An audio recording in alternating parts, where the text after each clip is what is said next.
Assalamualaikum, salam sejahtera hari ketiga minggu kedua persidangan Dewan Rakyat. Sebelum saya kongsikan kepada anda apakah soalan-soalan yang akan dibangkitkan pada persidangan Dewan Rakyat hari ini, saya kongsikan dahulu apakah intipati yang telah pun dijawab oleh Menteri dan juga Timbalan Menteri yang berkaitan pada sesi pertanyaan jawab lisan dan juga sesi waktu pertanyaan-pertanyaan Menteri MQT semalam. Tapi sebelum itu, sebelum sesi pertanyaan-pertanyaan bagi jawab lisan bermula semalam, yang di-Pertua Dewan Rakyat Dato' Azhar Azizan Harun mengingatkan ke semua ahli parlimen agar tidak menggunakan perkataan yang berbau hasutan, rasis, biadab dan seksis semasa persidangan parlimen berlangsung. Ia selaras persetujuan oleh kesemua whip parti yang sebulat suara memperbaharui komitmen mereka untuk mempertahankan peraturan-peraturan Majlis Mesyuarat Dewan Rakyat. Perkara itu dicapai dalam mesyuarat bersama ketua-ketua whip parti. Baik, ketika sesi pertanyaan-pertanyaan Menteri, Dewan dimaklumkan bahawa setakat 17 Julai lalu, prestasi pelaksanaan prihatin untuk inisiatif bersifat sekali bayar sudah mencapai tahap 91%. Ia termasuk 11.14 bilion ringgit bantuan tunai secara sekali bayar di bawah Bantuan Prihatin Nasional atau BPN kepada 10.4 juta penerima daripada kelompok B40 dan M40. Bagi program subsidi upah dan program pengekalan pekerjaan, jumlah bayaran setakat ini berjumlah 7.6 bilion ringgit yang berjaya menyelamatkan 2.75 juta pekerjaan. Selain itu, 5,050 individu sudah memperoleh pekerjaan menerusi program pengambilan pekerja. Bantuan kewangan sekali bayar berjumlah RM300 juga telah disalurkan kepada golongan mudah terjejas, termasuk golongan OKU melibatkan jumlah keseluruhan 32.3 juta ringgit. Baik, ketika sesi pertanyaan jawab lisan juga, Dewan dimaklumkan bahawa tarif air sedia ada tidak akan dinaikkan, apatah lagi rakyat masih terbeban dengan impak ekonomi kesan penularan COVID-19 yang masih belum berakhir. Jelas Menteri Alam Sekitar dan Air Datuk Tuan Ibrahim Tuan Man, kerajaan akan menanggung kos itu menerusi pelbagai bantuan yang ditawarkan di dalam prihatin. Baik, ketika pertanyaan jawab lisan juga, Dewan dimaklumkan bahawa liputan perkhidmatan 4G di Sabah meningkat daripada 54.3% pada 2017 kepada 71.7% pada suku pertama tahun ini. Keupayaan itu akan terus dipertingkatkan dan jika ada permintaan peringkat tempatan selain keperluan rakyat, kerajaan amat mengalu-alukan pelaksanaan ujian teknologi 5G di negeri berkenaan. Baik saudara, ini pula antara tumpuan dalam sesi pertanyaan-pertanyaan bagi jawab lisan. Soalan pertama diajukan oleh Ahli Parlimen Batang Lupa kepada Menteri Perpaduan Negara. Beliau mahu tahu apakah perancangan Majlis Penasihat Perpaduan Negara atau MPPN peringkat kebangsaan yang baru saja ditubuhkan dalam menangani isu dan juga cabaran perpaduan di Malaysia.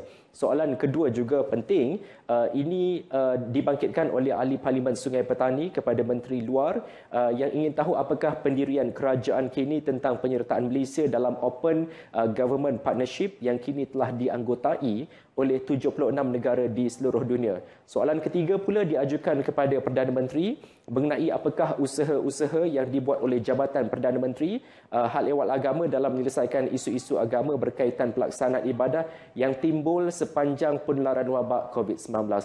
Mari kita sama-sama ikuti jawapan daripada Menteri dan juga Timbalan Menteri yang berkaitan untuk mengetahui apakah jawapan daripada soalan-soalan tersebut.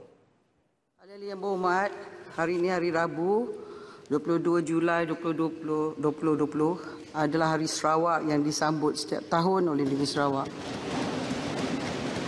Saya mewakili seluruh ahli-ahli Dewan Rakyat dan seluruh anggota pentadbiran dan kaki tangan Parlimen Malaysia ingin mengucapkan selamat Hari Sarawak kepada seluruh ahli-ahli yang berhormat di Sarawak, khasnya dan semua rakyat Malaysia dan rakyat-rakyat di negeri Sarawak sekalian. Terima kasih. Yang berhormat, pertanyaan-pertanyaan jawapan lisan, saya menjemput Yang berhormat Datuk Seri Hajar Rohani binti Haji Abdul Karim. Terima kasih Yang di-Pertua. Hari ini adalah sambutan Hari Sarawak dengan tema Sarawak Cemerlang. Soalan nombor 1, mohon jawapan. Silakan Yang berhormat.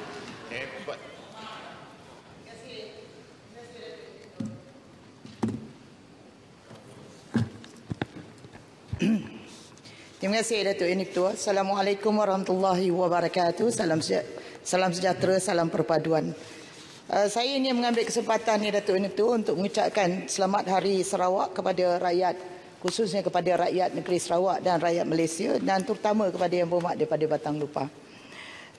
Yang Berhormat Datuk Ketua, izinkan saya untuk menjawab soalan kepada Yang Berhormat Batang Lupa bersekali dengan soalan-soalan daripada yang pertama Yang Berhormat Padang Terap pada 28 hari bulan Julai, yang kedua Yang Berhormat daripada kawasan Rompin pada 4 hari bulan Ogos. Terima kasih Datuk Ketua.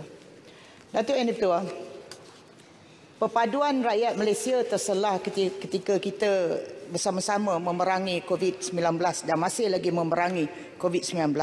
Dan kesan daripada kesehaluan tanggungjawab bersama, maka rakyat telah pun menunjukkan kekuatan kita sebagai sebuah negara untuk kita terus bersatu memutuskan rantaian COVID ini. Dan ini jelas Datuk Ketua mencerminkan kematangan rakyat tentang apa itu perpaduan dan kesatuan antara semua kaum demi negara kita yang tercinta. Dan kerajaan menyedari kepentingan untuk mempertingkatkan perpaduan dalam kalangan rakyat, maka kerana itu berbalik kepada soalan yang dikemukakan oleh Ahli Yang Berhormat daripada Batang Lupa, saya ingin memaklumkan Datuk Ketua bahawa Kementerian Perpaduan Negara telah pun menubuhkan Majlis Penasihat Perpaduan Negara yang berperanan untuk menasihati kerajaan dalam segala hal ehwal yang berkaitan dengan perpaduan dan termasuk integrasi nasional, dan yang kedua untuk membantu kerajaan untuk terus mengukuhkan agenda perpaduan negara dalam usaha untuk menjamin kesejahteraan rakyat dan kemakmuran negara. Ketiga ialah untuk menggalakkan lagi lebih banyak usaha-usaha pemantapan perpaduan dan keharmonian ke arah penyatuan nasional. Dan yang keempat, mencadangkan kaedah-kaedah penyelesaian terkini yang terbaik dan proaktif untuk kita terus berusaha untuk menangani segala isu-isu yang berkaitan dengan keharmonian dan cabaran-cabaran perpaduan.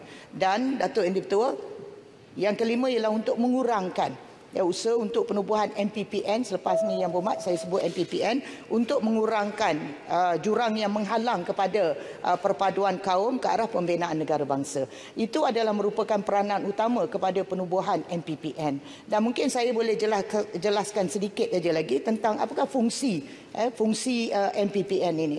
Satu, Yang Berhormat, untuk menjadi forum. Kerana Yang Berhormat Perdana Menteri telah pun bersetuju melantik Yang Berhormat Menteri Kanan Kluster Sosial sebagai pengurusi kepada MPPN, dan Yang Amat Berhormat Perdana Menteri juga telah bersetuju untuk melantik 23 ahli-ahli jawatan kuasa kepada Majlis Penasihat Perpaduan Negara yang terdiri daripada kepelbagaian kepakaran, sama ada ahli akademik, NGO dan sebagainya. Dan untuk supaya MPPN ini dapat menjadi forum dalam usaha untuk kita bincangkan isu dan masalah seperti yang saya nyatakan peranan yang telah pun saya sebutkan tadi. Dan juga kita berharapan supaya dengan kesemua bilangan keahlian yang telah pun dilantik mengikut kepada kepakaran-kepakaran, maka ada usaha untuk menjana pemikiran dan idea ke arah mengubal satu rasa perpaduan negara yang lebih komprehensif dan juga holistik, selaras dengan identiti Malaysia sebagai sebuah negara majmuk. Terima kasih Datuk Ketua. Terima kasih. Ada soalan tambahan Yang Berhormat? Terima kasih. Soalan tambahan. Terima kasih kepada Yang Berhormat Menteri atas penjelasan tadi mengenai peranan Majlis Penasihat Perpaduan Negara. Jadi saya ingin mengetahui apa sebenarnya beza di antara Majlis Penasihat Perpaduan Negara dengan Majlis Perundingan Keharmonian Rakyat, dan bersempena juga dengan Hari Sarawak Yang Berhormat Menteri, Bandaraya Kuching telah diiktiraf sebagai bandaraya perpaduan pertama di Malaysia, malah di dunia, yang diisytihar pada 1 Ogos tahun 2015. Apakah perancangan kementerian untuk mengekalkan status tersebut bagi Bandaraya Kuching dan program pemerkasaan yang dirangka dalam menepati model tersebut? Terima kasih. Silakan. Terima kasih Datuk Ketua. Datuk Ketua, Kepada persoalan asal Yang Berhormat Batang Lupa tadi, mungkin saya tak dapat menjawab secara menyeluruh dengan kekangan masa yang diberikan. Tapi saya akan berikan detail lagi kepada Yang Berhormat Batang Lupa berkaitan dengan soalan pertama tadi MPPN. Datuk Yang Dipertua, apa beza antara MPPN dengan soalan yang dibangkitkan oleh Yang Berhormat tadi? Perbezaannya, majlis konsultasi yang telah pun diwujudkan sebelum ini difungsikan oleh di kalangan penjawat awam dan NGO-NGO. Dan maka kerana itu belum ada lagi tertubuh satu majlis yang difungsikan oleh seorang menteri, dan belum ada lagi satu majlis yang diletakkan di bawah kementerian yang bersifat sebagai badan penasihat kepada kementerian. Maka kerana itu kita tubuhkan MPPN tadi. Dan saya ingin mengambil kesempatan ini, Datuk Yang Dipertua, untuk mengucapkan tahniah kepada Kerajaan Negeri Sarawak kerana Bandaraya Kuching telah pun diisytiharkan sebagai bandaraya perpaduan pertama di Malaysia, malah di dunia, yang telah pun diisytiharkan pada 1 bulan Ogos 2015. Dan saya ingin memaklumkan kepada Yang Berhormat, saya ucapkan terima kasih kepada persoalan yang dikemukakan oleh Ahli Yang Berhormat daripada Batang Lupa. Saya dengan pihak Menteri KPKT, kami akan bekerjasama supaya Bandaraya Kuching ini menjadi benchmark untuk kita, untuk Kementerian Perpaduan Negara dan Kementerian Perumahan dan Kerajaan Tempatan bekerjasama untuk menentukan supaya semua 148 pihak berkuasa tempatan yang ada di seluruh negara, termasuk 6 hybrid, mana jumlah keseluruhan adalah 154 pihak berkuasa tempatan, akan diwujudkan satu program di mana KPN dan KPKT bekerjasama untuk wujudkan lebih banyak lagi majlis bandaraya, majlis perbandaran, majlis daerah ke arah bandaraya perpaduan. Terima kasih, Datuk Yang Dipertua. Terima kasih. Ada soalan tambahan? Soalan yang kedua? Belah pihak ada? Speaker, Jelebu. Tak ada. Jadi kalau tak ada saya pergi. Jelebu. Oh, ada? Ada. Belah sini tak ada Belakang Yang Berhormat Tampin. Tak ada keluar dia punya nama. Minta maaf. Sound ada? Ada, Datuk Speaker. Kejap Yang Berhormat. Jelebu bangun dulu, Datuk Speaker. Tak apalah. Saya bagi Tampin. Saya tahu. Terima kasih Datuk Yang Dipertua. Jelebu kena duduk dulu.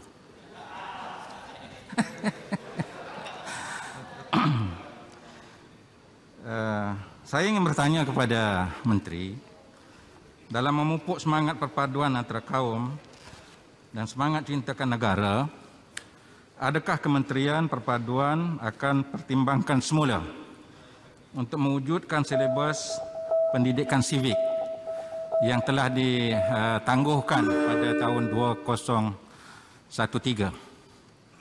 Yang kedua, apakah inisiatif yang akan dilakukan oleh Kementerian dalam mengatasi isu-isu perkauman yang telah diperkatakan dalam masyarakat? Terima kasih.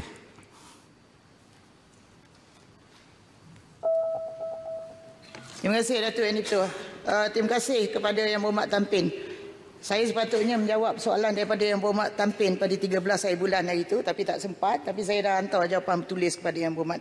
Datuk Yang Dipertua, langkah Kementerian untuk mengekang segala unsur yang adalah ekstremis politik, agama, kaum dan sebagainya, apa yang perlu dilakukan, Datuk Yang Dipertua? Berbalik kepada soalan pertama yang dikemukakan oleh Tampin tadi. Pihak Kementerian Yang Berhormat sedang mengusahakan, kerana sempena dengan sambutan 50 tahun Rukun Negara, pihak Kementerian bersama-sama dengan pihak Kementerian Pengajian Tinggi, bersama-sama dengan pihak Kementerian Pendidikan Malaysia sedang berbincang dalam usaha untuk meletakkan pendidikan Rukun Negara dalam sistem pendidikan semula. Kalau dulu kita ada pendidikan sivik, masa saya dulu ada pendidikan tata negara, kita nak masukkan balik supaya dapat dipertimbangkan, terutama daripada Kementerian Pendidikan Malaysia, untuk kita serapkan kembali pendidikan Rukun Negara ke sistem pendidikan negara melalui sekolah-sekolah di sekolah rendah dan sekolah menengah, dan aktiviti Sekretariat Rukun Negara bersama dengan pihak Kementerian Pengajian Tinggi. Dan Datuk Yang Dipertua, apa pun masyarakat kita Malaysia terutamanya perlu dididik untuk memahami, menghormati antara kita satu sama lain dan juga undang-undang yang ada. Dan saya harap mudah-mudahan dengan program dengan program plan tindakan perpaduan yang akan dilancarkan insya-Allah dalam masa pada tahun ini Datuk Yang di-Pertua, dan kita akan mulakan roadshow berfikir perpaduan bersama rakyat bermula pada 1 hari bulan Ogos hingga 31 hari bulan Ogos, dan kemudian kita akan lancarkan plan ini, dan saya harap mudah-mudahan plan yang akan dilancarkan ini berdasarkan kepada blueprint perpaduan akan dapat diterjemahkan kepada pelbagai bentuk program dan juga projek yang akan insya-Allah dapat mendekatkan lagi, mengikat perpaduan yang erat di antara kaum dengan kaum dan juga mengharmonikan agama. Terima kasih Datuk Yang di-Pertua. Datuk Yang betul, boleh satu. Ini perpaduan ni penting ni, Datuk Seri betul. Sangat penting. Boleh bagi saya satu je, Datuk Seri. Boleh tak dalam 30 Timbalan saat? dia betul. Ya? 30 saat boleh? Boleh sangat. Datuk Seri betul, perpaduan sangat penting. Saya nak tanya satu soalan. Kenapa bandaraya Kuching sahaja diisytiharkan sebagai bandaraya perpaduan berbanding dengan banyak bandaraya yang mesti diisytiharkan mulai sekarang? Pertama. Kedua, Datuk Seri Yang betul, ada tak tindakan penguatkuasaan kepada mana-mana pemimpin, sama ada pemimpin daripada parti kerajaan atau parti pembangkang, yang mencetuskan perbalahan di antara kaum yang mesti diambil tindakan oleh pihak kerajaan? Terima kasih, Datuk Yang betul. Datuk Yang di-Pertua. Yang Berhormat, saya dah sebut tadi bandaraya Kuching diisytiharkan sebagai bandaraya perpaduan pada tahun 2015 sebelum adanya kementerian ni lagi, dan saya pun dah sebut kita akan buat kerjasama dengan Kementerian Perumahan dan Kerajaan Tempatan untuk semarakkan lagi supaya 148 pihak berkuasa tempatan akan diletakkan dalam peta sebagai bandar perpaduan pada masa yang terdekat. Dah jawab soalan Menteri, pertama. jangan marah Menteri. Tak, itu bukan marah. itu soalan cikgu jawab. Menteri Cikgu Perpaduan jawab. jangan marah. Datuk Yang di-Pertua, saya tinggal 26 saat saja. Apa langkah yang perlu dilakukan? Sekiranya sengaja mencetus provokasi, Yang Berhormat, boleh disiasat, tak kira oleh siapa, ahli politik ke siapa pun, sekiranya mencetuskan provokasi boleh disiasat dan boleh didakwa di bawah Seksyen 298A Kanun Keseksaan, di bawah Akta 574, Seksyen 233 Akta Komunikasi dan Multimedia AKMM 1998. Walaupun begitu, Datuk Yang di-Pertua, pihak kementerian tetap mahu menggunakan kaedah yang lebih menyemarakkan suasana perpaduan itu tanpa mendidik masyarakat melalui perundangan yang ada. Jadi maka kerana itu kita akan juga mempromosikan, menggalakkan lagi kaedah-kaedah mediasi komuniti dan sebagainya untuk menangani segala pertelingkahan, pertikaian, persengketaan yang ada dalam komuniti dan sebagainya. Saya jawab, kalau tak nanti saya jawab dekat belakang masa kita minum kopi. Terima kasih. Yang Berhormat je lebu. Orang Johor nampak je garang, hati lembut. Termasuk speaker pun orang Johor. Hati lembut je speaker. Tu saya selalu sokong timbalan speaker ni. Terima kasih. Yang Berhormat Datuk Johari bin Abdul. Datuk Speaker, saya juga ingin mengucapkan selamat Hari Sarawak. Didoakan Sarawak terus maju dan aman. Datuk Speaker, soalan saya nombor 2. Silakan. Jemput. Assalamualaikum warahmatullahi dan salam sejahtera. Terima kasih Datuk Yang di-Pertua. Terima kasih juga kepada sahabat saya Yang Berhormat Sungai Petani kerana mengemukakan soalan beliau tadi. Untuk makluman Dewan Yang Mulia ini, Open Government Partnership dengan izin atau OGP merupakan satu inisiatif di peringkat pelbagai hala yang diasaskan pada 20 September 2011 oleh pemimpin-pemimpin dari 8 buah negara, iaitu Afrika Selatan, Amerika Syarikat, Brazil, Filipina, Indonesia, Meksiko, Norway dan United Kingdom. Ibu pejabat OGP terletak di Amerika Syarikat dan Sekretariat OGP di London, United Kingdom. Dalam konteks ini, Jabatan Perdana Menteri di bawah Unit Penyelarasan dan Pelaksanaan atau UPP telah dilantik oleh kerajaan yang lalu pada tahun 2018 sebagai penyelaras keseluruhan untuk memantau dan mengkaji semua strategi yang berkaitan dengan janji-janji di dalam manifesto Parti Pakatan Harapan bagi tempoh 5 tahun, iaitu bermula dari 2018 hingga 2023. Antara lain, janji 14 di bawah inisiatif 82 dan janji 60 di bawah inisiatif 332 menyentuh mengenai penyertaan Malaysia ke OGP yang merupakan platform antarabangsa mengenai keterbukaan dan ketulusan kerajaan. Selanjutnya, UPP telah melantik Kementerian Luar Negeri pada November 2018 sebagai agensi peneraju atau focal agency dengan izin untuk menyelaras pelaksanaan janji 14 yang bertajuk mereformasi Suruhanjaya Pencegahan Rasuah Malaysia dan memperkasa usaha membenteras rasuah, dan janji 60 yang bertajuk memertabatkan peranan Malaysia dalam institusi antarabangsa. OGP memberi fokus kepada isu-isu yang berkaitan dengan pembenterasan rasuah, pengukuhan pentadbiran atau dengan izin governance, ketulusan fiskal dan akses kepada maklumat. Berdasarkan kajian awal yang dibuat, Kementerian Luar Negeri berpandangan bahawa cadangan penyertaan Malaysia dalam OGP perlu dikaji dengan lebih mendalam dan komprehensif lagi oleh agensi-agensi pelaksana yang berkaitan, termasuk Pusat Governance Integrity dan Anti Rasuah Nasional atau GIACC, Kementerian Keuangan dan Kementerian Komunikasi dan Multimedia Malaysia KKMM bagi menilai faedah penyertaan Malaysia dalam inisiatif ini serta implikasi keuangan dan undang-undang yang akan terlibat.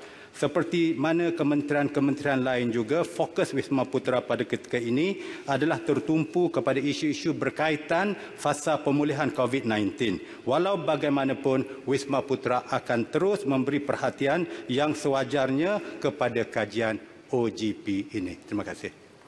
Yang Berhormat, soalan tambahan yang pertama. Terima kasih, Timbalan Menteri. Dan alhamdulillah saya sedang memegang buku janji-janji yang telah pun kita berikan kepada rakyat dalam manifesto yang lalu. Cuma soalan saya kepada Timbalan Menteri, melihat kepada Open Government Partnership dan juga declaration yang telah mereka lakukan, mempunyai niat dan tujuan penubuhan begitu terbuka, murni dan membawa semangat kemanusiaan sejagat. Dan apatah lagi, ia juga mengajak supaya kerajaan terus bertindak dengan masyarakat madani ataupun civil society bagi mencakupi hal-hal keterbukaan, accountability, penyertaan massa dalam pentadbiran negara. Ini adalah suatu yang murni. Adakah kerajaan sekarang ini berhajat untuk meneruskan perkara-perkara yang telah saya sebutkan tadi supaya dilihat setelah 2011 ditubuhkan Open Government Partnership ini, tetapi kita sebagai sebuah negara yang merdeka dan dilihat sebagai sebuah negara demokrasi boleh sama-sama mendapat manfaat daripada apa yang telah pun saya sebutkan tadi. Terima kasih, Datuk Speaker. Terima kasih Yang Berhormat. Terima kasih Datuk Speaker dan terima kasih Yang Berhormat Sungai Petani. Saya memahami hasrat kita bersama untuk mengadakan dan mempunyai suatu pentadbiran pengurusan kerajaan yang lebih terbuka dan sebagainya, dan sebagaimana yang saya maklumkan tadi, oleh kerana ia melibatkan agensi dan kementerian-kementerian lain. Maka oleh sebab itu dalam kita membuat kajian dan akhirnya peringkat kerajaan untuk membuat keputusan penyertaan, kita masih lagi memerlu untuk berbincang dengan agensi-agensi yang terlibat ini supaya segala implikasinya akan dapat kita fahami dahulu sebelum kita buat keputusan yang muktamad itu nanti. Terima kasih. Soalan tambahan yang kedua. Yang Berhormat Sarawak, Pulau Rejang. Terima kasih Yang Berhormat Speaker. Soalan saya, apakah pihak kementerian sedar bahawa antara perkara yang ditimbangkan dalam perjanjian OGP ini adalah berkaitan untuk memperkasakan golongan LGBT yang tidak mengambil kira sensitiviti budaya agama Islam sebagai agama rasmi, dan apakah tahap kesiapsiagaan kerajaan ke arah kerajaan terbuka, open government seperti mana di bawah OGP dari segi menjaga keselamatan data-data sulit yang mampu membawa ancaman kepada negara. Mohon jawapan Menteri. Terima kasih. Terima kasih Yang Berhormat Jempol. Sekali lagi hampir sama jawapan kita, iaitu sebagaimana saya sebutkan tadi, ianya melibatkan agensi-agensi dan kementerian-kementerian yang lain. Maka dengan sebab itu isu-isu berkaitan dengan LGBT misalnya, perlulah Kementerian Luar Negeri rujuk kepada kementerian yang terlibat untuk mendapat pandangan mereka. Begitu juga sama ada open government ini akan mengancam keselamatan negara kita. Pihak-pihak yang lain di kementerian khususnya Jabatan Perdana Menteri akan dirujuk, termasuk Kementerian Pertahanan, supaya kalau kita berhasrat untuk menyertai open government ini, sama ada ianya boleh dikawal ataupun akan terancam. Jadi pertimbangan-pertimbangan inilah yang memerlukan kerajaan yang baru ini untuk merujuk dahulu kepada kementerian-kementerian dan agensi-agensi yang lain. Terima kasih. Terima kasih. Sekarang saya jemput Tuan Haji Wan Hassan bin Muhammad Ramli.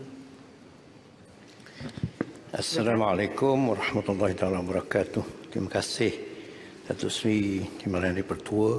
Soalan yang ketiga. Yang Berhormat Menteri. Assalamualaikum warahmatullahi wabarakatuh. Tuan Yang Tua, saya mulakan dengan firman Allah Ta'ala, A'udzubillahi minasyaitanirrajim, وَلَنَبْلُوَنَّكُمْ بِشَيْءٍ مِّنَ الْخَوْفِ وَالْجُوعِ وَنَقْصٍ مِّنَ الْأَمْوَالِ وَالْأَنفُسِ وَالثَّمَرَاتِ وَبَشِّرِ الصَّابِرِينَ. Al-Imam Al-Maghari, seorang ahli tafsir terkemuka, menyatakan Allah Subhanahu wa Ta'ala memberi khabar bahawa Dia pasti menguji hamba-Nya yang beriman dan beberapa ujian supaya mereka ini sentiasa bersabar, dan kemudian melafazkan lafaz inna lillahi wa inna ilaihi raji'un sebagai tanda sabar dan syukur. Inilah senjata yang ampuh dengan menggunakan kebijaksanaan untuk mengatasi rintangan dan cabaran di samping doa dan tawakal. Untuk makluman yang berhormat, kerajaan melalui Jabatan Perdana Menteri Hal Ehwal Agama sentiasa proaktif melaksanakan pelbagai usaha dan inisiatif bagi menyelesaikan isu-isu berkaitan pelaksanaan ibadah yang timbul dalam kalangan umat Islam sepanjang penularan wabak COVID-19. Antara usahanya, kita mengadakan mesyuarat jawatankuasa muzakarah khas Majlis Kebangsaan bagi Hal Ehwal Agama Islam MKI sebanyak 7 kali yang tak pernah berlaku dalam sejarah Malaysia dalam jumlah masa tempoh yang sedikit. Antara isu yang dibincangkan adalah solat jemaah dan juga solat jemaat di masjid, pernikahan secara online, ibadah dalam bulan puasa, pembayaran zakat, sambutan Hari Raya Aidilfitri, pelaksanaan ibadah haji dan korban dengan mengambil kira nasihat daripada Kementerian Kesihatan dan juga Majlis Keselamatan Negara. Hasil daripada mesyuarat khas yang telah dilaksanakan, maka kerajaan telah mengeluarkan beberapa garis panduan di mana ianya untuk memudahkan dan memberi kefahaman kepada khalayak masyarakat dengan kerjasama Majlis Keselamatan Negara dan Kementerian Kesihatan. Antaranya kaedah pelaksanaan ibadah dalam bulan Ramadan, garis panduan kedudukan saf solat, garis panduan pelaksanaan ibadah korban, garis panduan solat sunat Hari Raya Aidilfitri, tips menghadapi COVID-19, garis panduan solat musafir, garis panduan pelaksanaan ibadah dalam bulan Ramadan, hukum saringan dan prosedur rawatan pesakit COVID dalam semasa Ramadan, garis panduan sambutan Hari Raya Aidilfitri dalam tempoh PKP, garis panduan pelaksanaan perkahwinan orang Islam, garis panduan solat Jumaat. Mengambil kira keperluan tersebut juga lebih mendalam dari sudut agama, saya sendiri telah mengambil inisiatif mengarang 2 buku, Inilah Doaku dan Soal Jawab Fiqh. Kedua-dua buku ini telah didapatkan secara percuma di Jabatan Perdana Menteri dan juga dilaporkan 50,000 pengunjung web telah memuat naik buku-buku itu, termasuk disebarkan melalui medium WhatsApp dan Telegram Messenger. Selain daripada itu, risalah khas Al-Bayan yang kini masuk kepada siri kedua turut memberi pencerahan kepada umat Islam berkenaan penangguhan ibadah haji, penjelasan berhubung isu korban dan lain-lain lagi.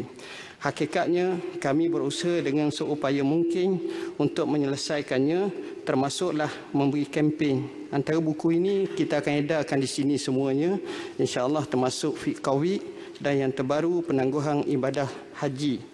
Oleh kerana itu, kerana situasi COVID-19 ini adalah kali pertama dalam sejarah Malaysia dan menyebabkan beberapa kaedah pelaksanaan ibadat perlu dikaji semula bagi mencapai matlamat maqasid syariah, menjaga nyawa di samping memelihara kesucian agama. Harapan kami agar usaha yang dilakukan ini mampu menjadi panduan sekiranya berlaku lagi penularan wabak sebegini di masa akan datang. Terima kasih. Terima kasih Yang Berhormat Menteri.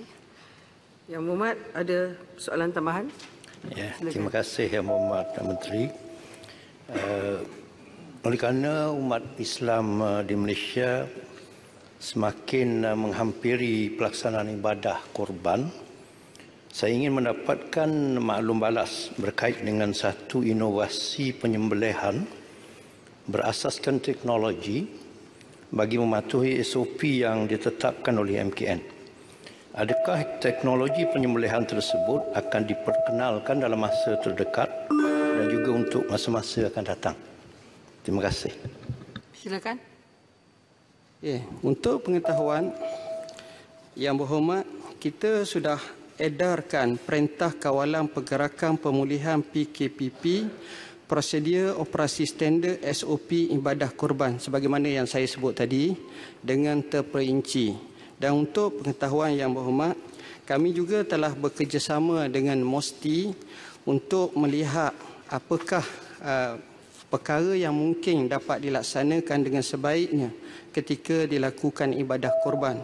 Hasilnya, kita telah menempah lebih daripada 8 sangkar yang telah dibuat ataupun didemonstrasikan kepada kami dan kami akan laksanakan dengan sebaik mungkin. Hal ini kemungkinan besar akan dikembangkan di tempat-tempat lain jika sekiranya ia bersesuaian, insya-Allah. Terima kasih. Ada soalan tambahan kedua? Silakan. Saya rasa Shah Alam yang diri dulu.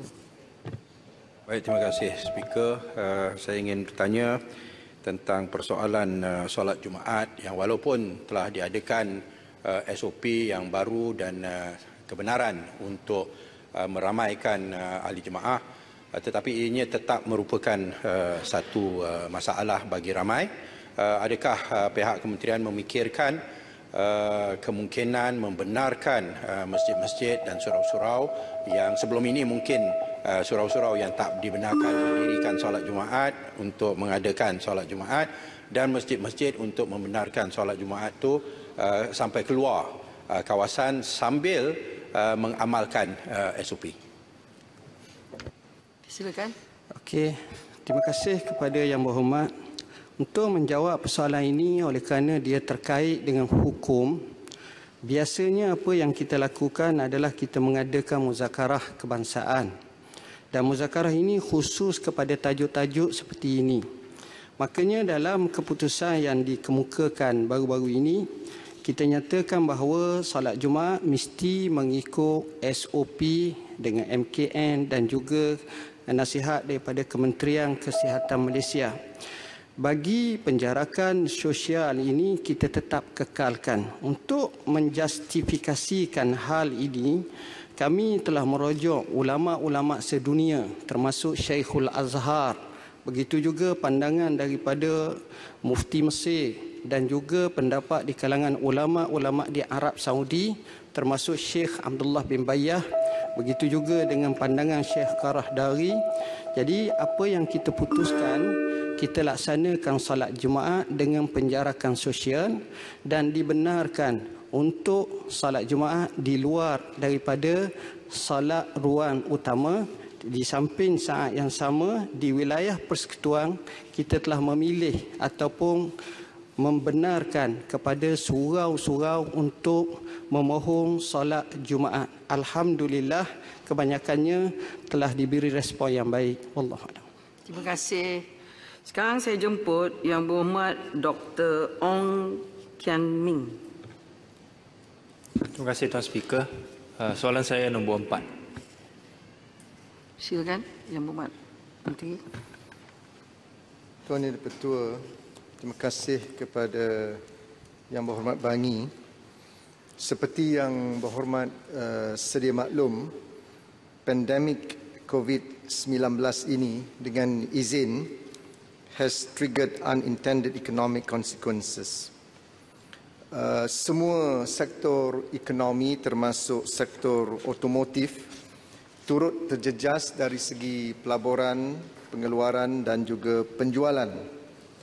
Persatuan Otomotif Malaysia atau Malaysia Automotive Association telah mensasarkan total industry volume atau TIV sebanyak 607,000 unit bagi tahun 2020, merangkumi kenderaan penumpang dan perdagangan. Sasaran ini telah dikaji semula oleh MAA kepada 400,000 unit, mengambil kira keadaan ekonomi semasa global dan domestik.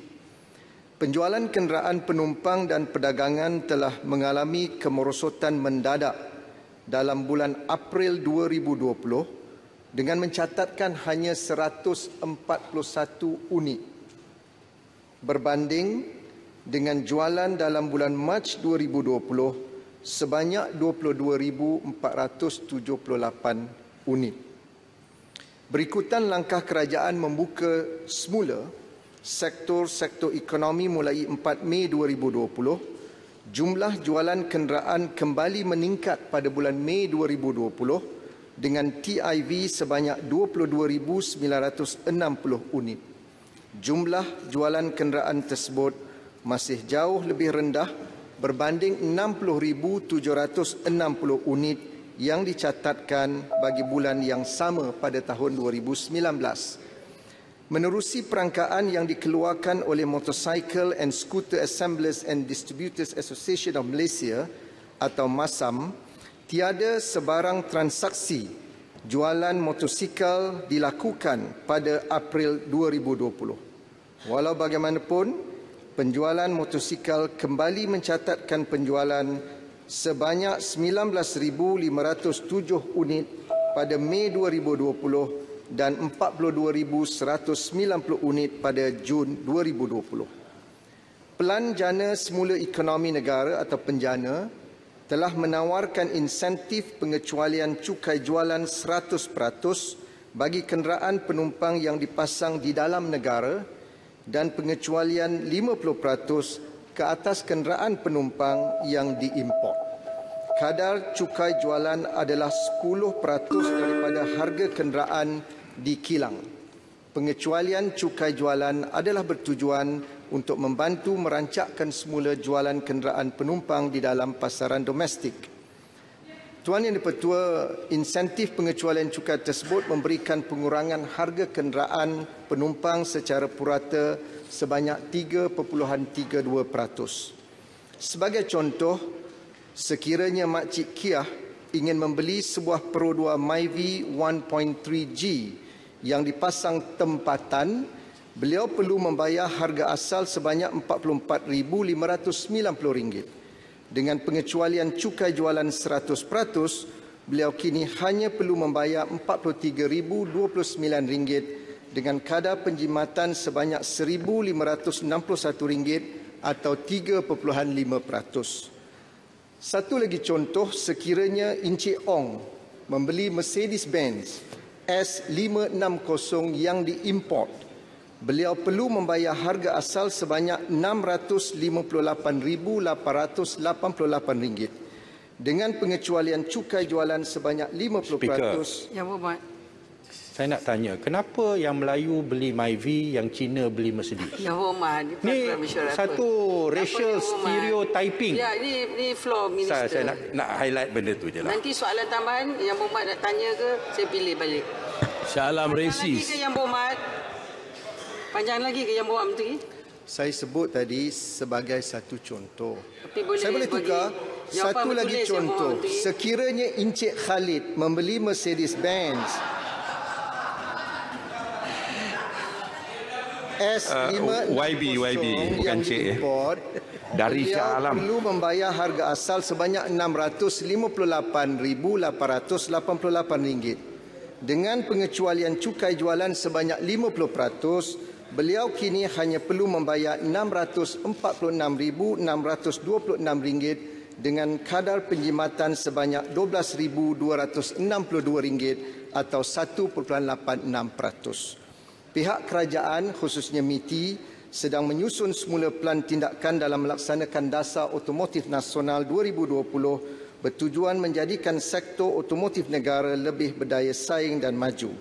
Langkah ini akan dapat membantu menyegerakan pemulihan sektor otomotif negara melalui galakan pelaburan dalam segmen kenderaan berteknologi tinggi dan mesra alam sekitar, pembangunan tenaga mahir tempatan, peningkatan aktiviti pembuatan bernilai tinggi terutamanya bagi produk pasaran lepas jualan atau dengan izin after sales market serta mengaplikasikan teknologi termaju dalam rantaian bekalan otomotif. Terima kasih.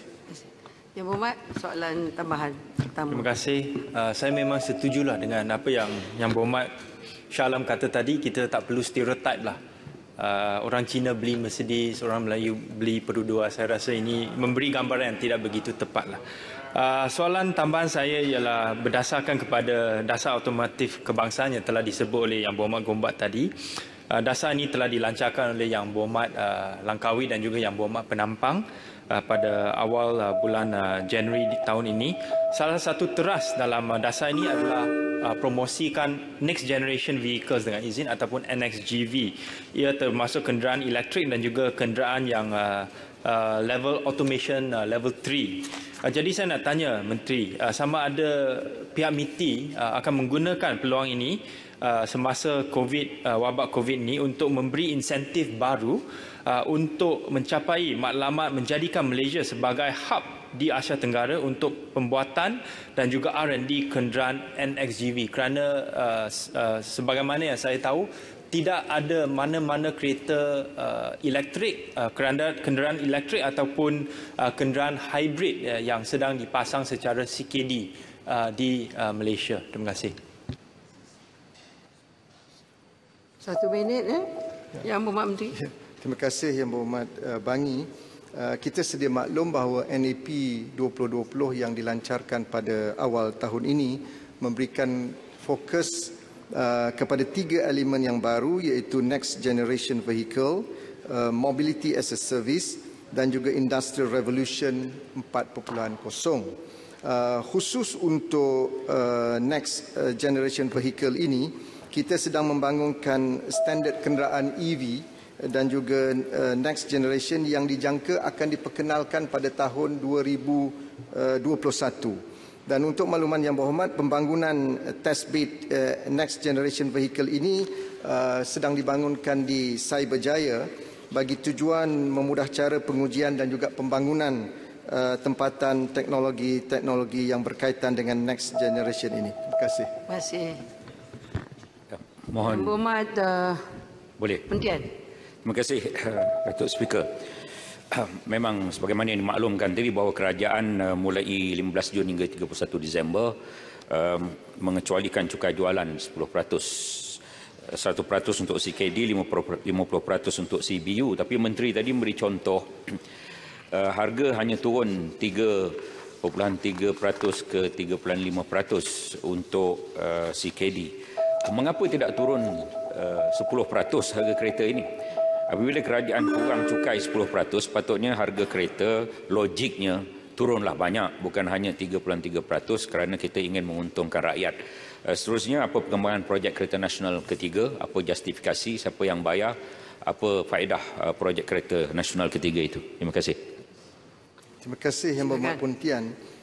Saya ingin menjelaskan di sini bahawa kadar cukai jualan sebanyak 10% daripada harga kenderaan di kilang dan bukan harga di atas jalan ataupun OTR. Sebagai contoh ya, MyV kalau harga di kilang hanya RM15,610, tetapi dicampur dengan aksesoris dan insurans dan road tax dan sebagainya, Harga di atas jalan hari ini adalah RM44,590. Jadi 10% cukai jualan bukan dikenakan berdasarkan OTR. 10% adalah dikenakan berdasarkan harga di kilang. Jadi bila kita waive 100% cukai jualan itu ialah berdasarkan 10% terhadap harga di kilang.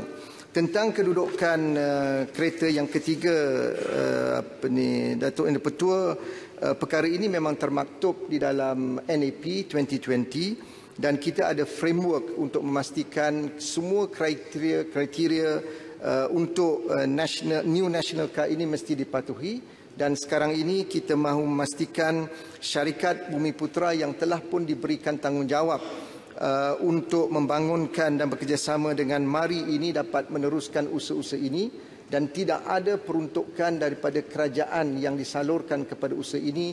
Ini adalah semua inisiatif pihak swasta. Terima kasih. Terima kasih. Sekarang saya jemput Yang Berhormat Tuan Cik Alias bin Hamid. Terima kasih Datuk Yang Di-Pertua. Soalan kemahaman nombor 5. Yang Berhormat Menteri. Terima kasih Tuan Yang Di-Pertua. Terima kasih kepada kemahaman atas soalan tadi. Selain daripada program-program pembudayaan sains seperti Minggu Sains Negara dan juga program-program yang dilaksanakan oleh Pusat Sains Negara, Kementerian Sains, Teknologi dan Inovasi akan terus mempromosikan sains, teknologi, kejuruteraan dan matematik STEM secara berterusan dan lebih agresif bagi menarik minat golongan muda dalam bidang sains, bidang STEM.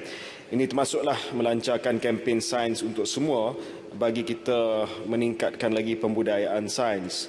Namun demikian, masalah yang kita hadapi adalah tanggapan dan juga mungkin realiti di kalangan pelajar-pelajar dan juga anak-anak muda yang risau bahawa mereka tidak akan dapat pekerjaan yang setimpal dengan kelayakan mereka. Dan juga dari segi gaji pemula yang ditawarkan kepada graduan STEM ini adalah agak rendah. Oleh demikian, MOSTI melalui Dasar Sains, Teknologi dan Inovasi Negara 2021 hingga 2030 akan mengukuhkan perkongsian sektor awam swasta untuk meningkatkan permintaan graduan STEM melalui kerjasama dalam program pembiayaan seperti program tajaan biasiswa, latihan industri dan perantis dengan industri untuk pelajar-pelajar STEM yang berpotensi. Pada masa ini, mana-mana syarikat yang mendapat pembiayaan R&D dari MOSTI atau agensinya wajib menyediakan ruang pekerjaan sebagai pegawai pelindik atau pembantu penyelidik bagi menyiapkan projek R&D dan dibiayai. Kita juga akan mengukuhkan mekanisme yang menyokong keusahawanan tekno dengan menggalakkan penglibatan graduan STEM dalam keusahawanan bagi mengurangkan kebergantungan terhadap pasaran pekerjaan. Kita juga akan mewujudkan pendekatan bersepadu dalam pemetaan kerjaya STEM yang bukan sahaja melihat pemetaan bidang pendidikan dengan pekerjaan, malah melihat pekerjaan yang berpotensi wujud dalam bidang STEM di masa hadapan.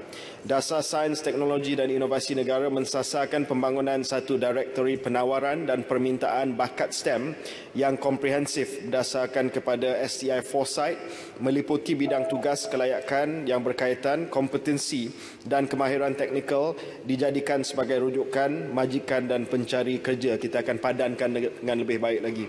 Kita akan menambah baik laluan kerjaya dan imbuhan untuk menjadikan STEM sebagai kerjaya pilihan utama dan menarik bakat yang unggul melalui penggubalan polisi berkaitan penetapan gaji wajar untuk pekerjaan berkaitan STEM. Pada masa ini, gaji pemula yang ditawarkan adalah terlalu rendah, antara RM1,500 hingga RM2,000 berbanding dengan kemahiran yang dimiliki. MOSTI akan bekerjasama dengan Kementerian Pengajian Tinggi, Kementerian Sumber Manusia, JPA dan Jabatan Perangkaan Malaysia bagi menjalankan kajian mengenai penambahbaikan skim gaji graduan STEM yang berkhidmat di sektor awam dan juga sektor swasta. Terima kasih. Soalan tambahan. Terima kasih Yang Berhormat Menteri. Soalan tambahan, adakah pihak kementerian mempunyai perancangan dalam mengetengahkan sesuatu bidang khusus di bawah STEM yang akan menjadi keutamaan di dalam perancangan sama ada jangka masa panjang maupun jangka masa pendek MOSTI. Sama ada dari sudut pendidikan, peluang pekerjaan maupun pembangunan ekonomi negara. Jika ada, apakah bidang-bidang tersebut? Mohon penjelasan. Terima kasih. Silakan Yang Berhormat Menteri. Terima kasih Ahli Yang Berhormat. Selain daripada dasar sains, teknologi dan inovasi negara, pihak MOSTI telah sediakan rangka kerja sains, teknologi, inovasi dan ekonomi, iaitu suatu matriks yang menggariskan 10 pemacu sains dan teknologi dengan 10 pemacu sosioekonomi. Rangka kerja ini telah mendapat persetujuan Majlis Sains Negara yang dipengerusikan oleh Perdana Menteri dalam mesyuarat yang berlangsung pada 14 Julai tahun 2020 yang lepas. Matriks ini, Tuan Yang Ketua, adalah 10 pemacu sains, 5G, 6G, sensor technology, 4D, 5D printing, advanced materials, advanced intelligence systems, cyber security and encryption, augmented analytics and data discovery, blockchain, neurotechnology, bioscience technology dengan izin. Inilah 10 bidang yang kita akan utamakan. Menerusi rangka kerja ini, sebanyak 30 bidang keutamaan telah dikenal pasti bagi membentuk suatu ekosistem saling melengkapi, termasuklah dari sudut pendidikan, peluang pekerjaan dan pembangunan ekonomi. Bidang keutamaan tersebut antaranya adalah fintech kewangan Islam, pelancongan digital, precision biodiversity, precision medicine dan kesihatan digital. Terima kasih. Soalan tambahan yang kedua. Yang Berhormat. Boleh. Bagi ladies lah, boleh. Mungkin lepas tu boleh satu lagi. Ladies terima kasih Kepada Speaker dan juga Menteri atas jawapan. Sebelumnya isu keraduan STEM dibangkitkan juga oleh mantan Menteri Pendidikan dan juga mantan Menteri STEC. Disebut bahawa setiap tahun negara mengalami kekurangan 6,000 pelajar dalam bidang ini. Menteri jawab tadi tentang peluang pekerjaan gandingan dengan pihak industri. Persoalan saya, pada tahun lepas, hampir 1,5 juta pelajar di sekolah luar bandar diteruskan menerusi program pendidikan ESTEC, kolaborasi dengan Yayasan Hijau Malaysia. Bagi tahun ini, adakah Yang Berhormat boleh mengambil kira memandangkan PKP buat sekolah sudah dihentikan, anak-anak baru terus bersekolah, maka program pendidikan ESTEC ini dapat diteruskan bersama dengan Yayasan Hijau bagi tahun ini? Terima kasih Yang Berhormat atas cadangan tadi. Program pendidikan ESTEC ini telah bermula sejak bulan Februari yang lepas. Dan program ini adalah program yang dilaksanakan dengan rakan strategik swasta yang diterajui Yayasan Hijau Malaysia. Program ini adalah sebenarnya program yang baik sebab dapat memberikan pendedahan kepada sekolah-sekolah di kawasan luar bandar seperti mana yang disebutkan oleh Yang Berhormat tadi. Namun demikian, oleh kerana program ini adalah di bawah Yayasan Hijau Malaysia yang kawal seliannya sekarang ini diletak di bawah Kementerian Alam Sekitar dan Air, saya akan minta penyelarasan dengan kementerian tersebut untuk mempertimbangkan sama ada program ini dapat dijalankan ataupun tidak. Terima kasih.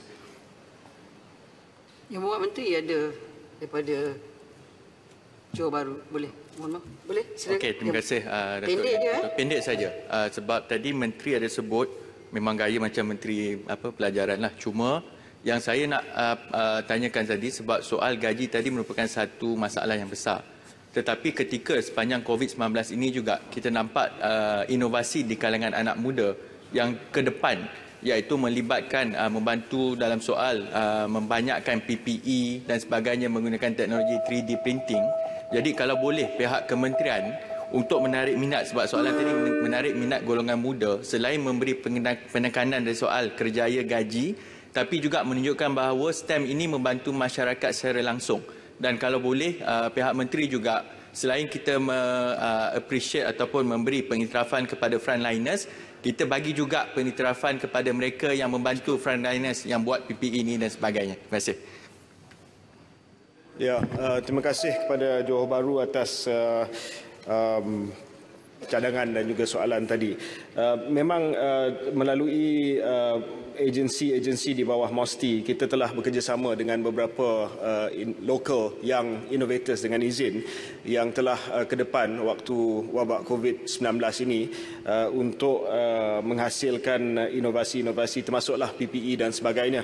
Dan saya setuju sangat dengan cadangan daripada Ahli Yang Berhormat daripada Johor Bahru tadi bahawa mereka inilah yang patut kita raikan, bukan hanya raikan tetapi menjemput untuk bekerjasama dengan mereka. Dan saya telah mengarahkan agensi-agensi seperti Magic dan juga Yayasan Inovasi Malaysia untuk berhubung dengan mereka ini supaya mereka dapat diberikan segala galakan, insentif, grant dan sebagainya untuk terus menghasilkan inovasi. Terima kasih. Terima kasih. Yang Berhormat Tuan Syed Ibrahim bin Syed Noh. Terima kasih. Assalamualaikum warahmatullahi wabarakatuh. Terima kasih Datuk Dipertua.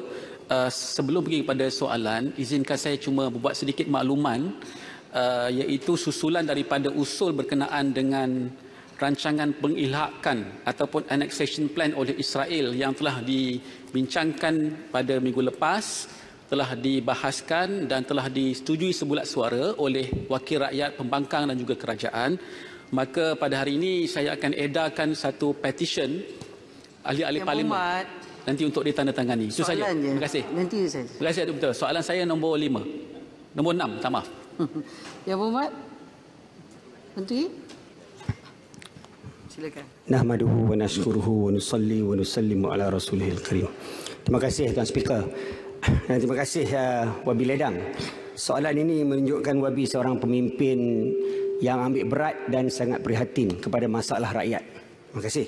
Saya ingin mengucapkan Hari Sarawak kepada semua MP Sarawak dan khususnya kepada sahabat saya YB Timbalan Menteri Kesihatan 2, YB Arun.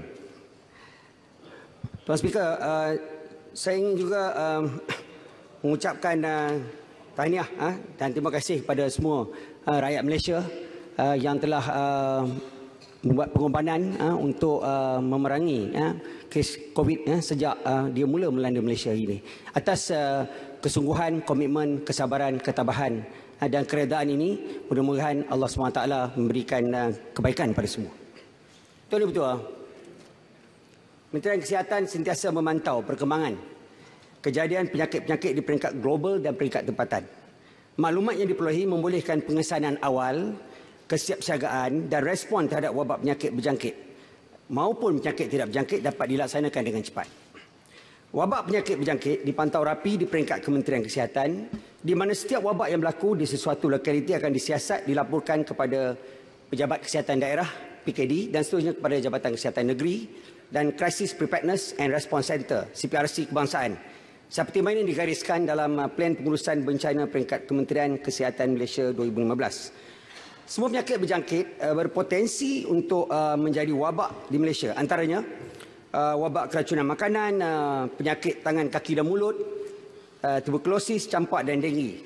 Selain itu, terdapat juga penyakit-penyakit lain yang berpotensi menyebabkan wabak seperti mana yang dinyatakan pada dokumen Case Definition for Infectious Disease in Malaysia 2017. Manakala terdapat 32 penyakit berjangkit yang wajib dinotifikasikan di bawah jadual 1 Akta Pencegahan dan Pengawalan Penyakit Berjangkit 1988 iaitu Akta 342 yang juga berpotensi menyebabkan wabak sekiranya tidak dikawal dengan lebih awal.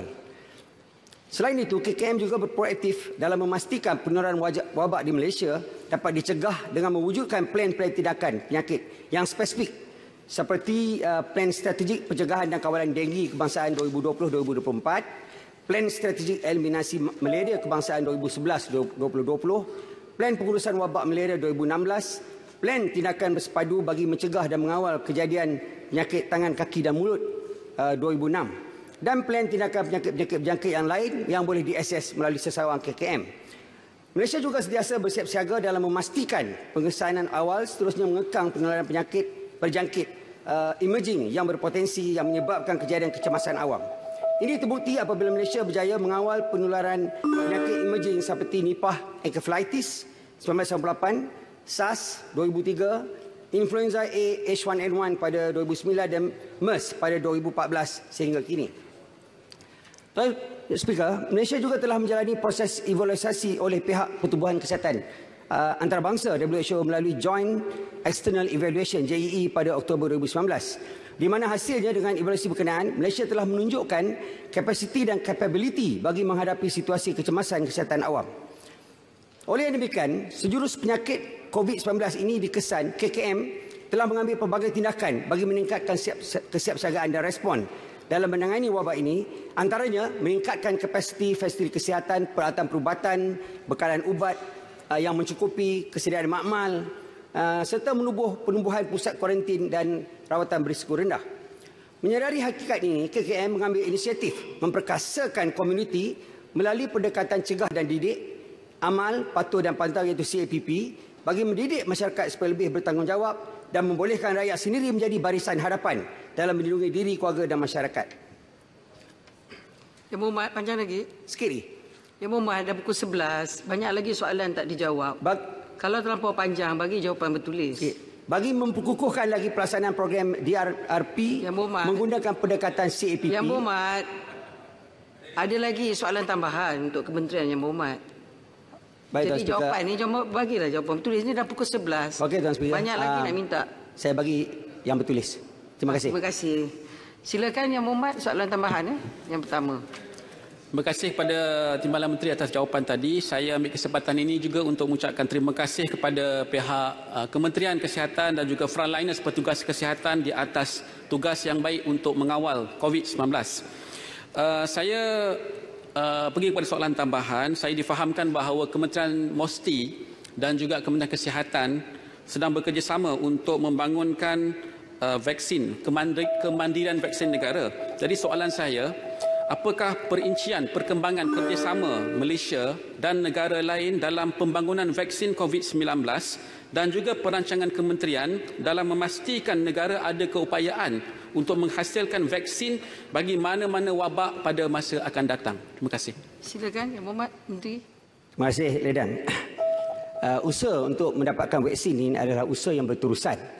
Dan daripada dulu lagi, untuk mendapatkan vaksin, umpamanya kita anggap macam denggi umpamanya, kita masih tidak ada lagi vaksin yang sesuai untuk denggi sekalipun dah begitu lama. Dan usaha yang dilakukan sekarang ini oleh KKM dan MOSTI dan juga beberapa negara lain seperti China dan sebagainya adalah usaha untuk mendapatkan vaksin yang setepatnya. Terus tentu memerlukan kajian yang sangat mendalam dan juga perbelanjaan yang tinggi dan usaha yang terus-menerus. Walaupun banyak negara mengatakan mereka telah hampir pada pencapaian vaksin, tapi kebimbangan kita ialah fasa-fasa, ujian-ujian fasa klinikal dan sebagainya masih di peringkat awal sebenarnya.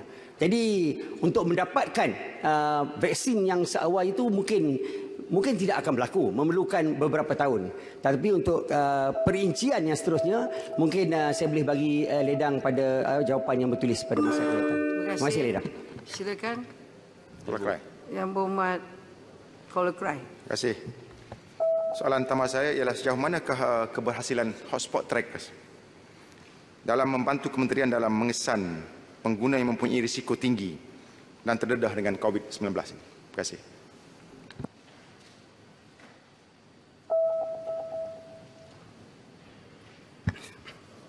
Jadi kerajaan telah menyatakan bahawa semua yang datang daripada contohnya yang balik daripada luar negara ataupun yang rakyat yang ada di Malaysia ini supaya untuk download dan wujudkan MySejahtera, di mana melalui MySejahtera ini satu perincian, satu aplikasi yang boleh memantau apa yang berlaku pada diri kita, pemeriksaan kendiri dan sebagainya, dan juga melalui MySejahtera ini boleh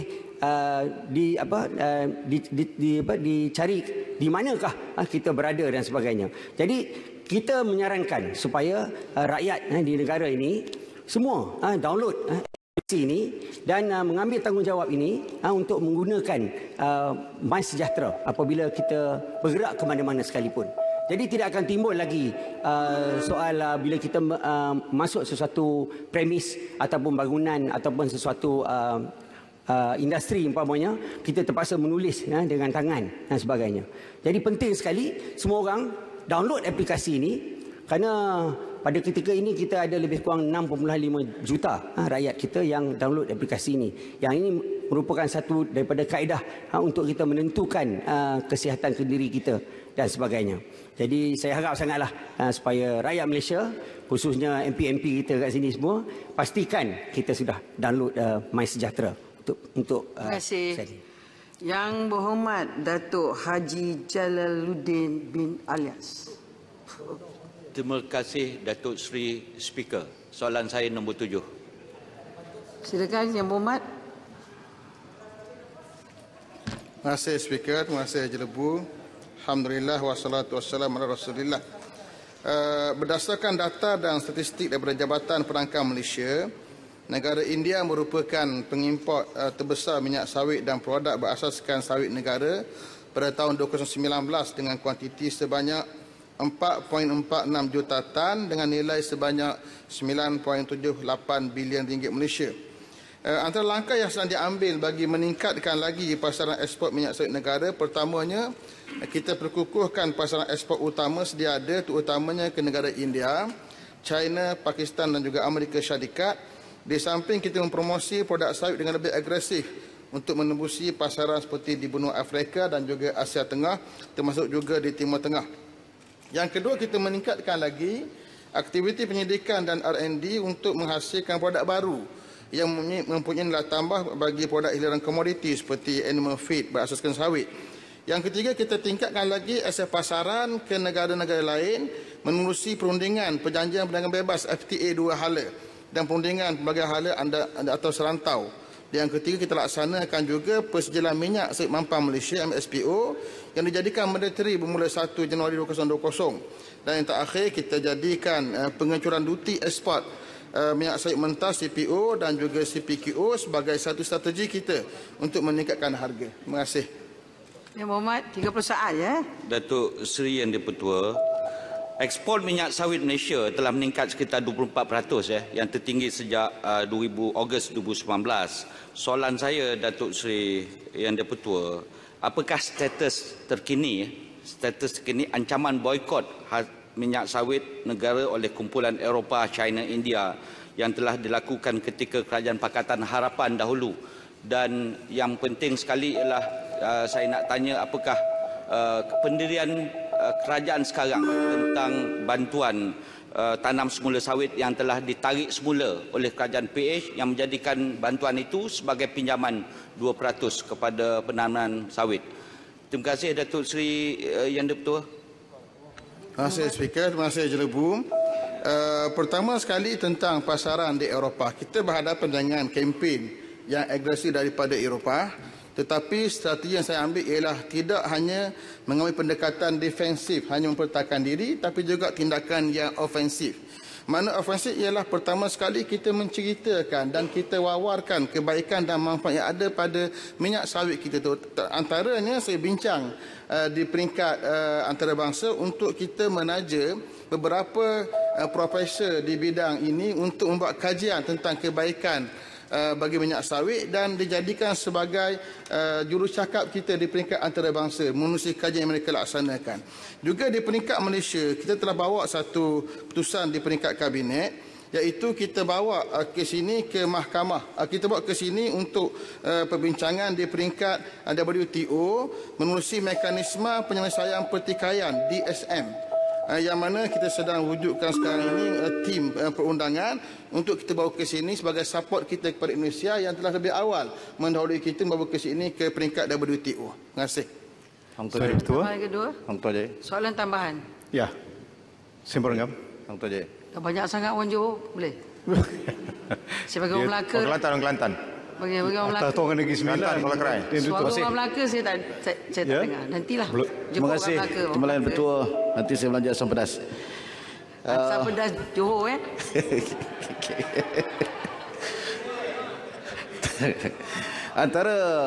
Masih Mohd Menteri, antara permasalahan yang signifikan di dalam ikhtiar kita untuk memasarkan minyak sawit terutama ke Eropah adalah isu 3MCPD.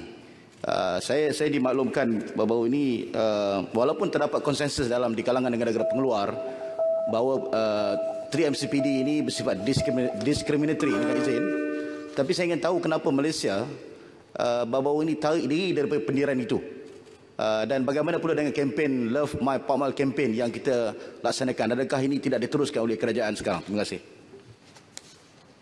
Berhubung dengan kempen Sayangi Sawitku, saya telah bergerak untuk mengubah kempen itu kepada yang lebih baik, insya-Allah, namanya iaitu Sawit Anugerah Tuhan. Itu pendekatan saya untuk sepanjang saya menjadi menteri.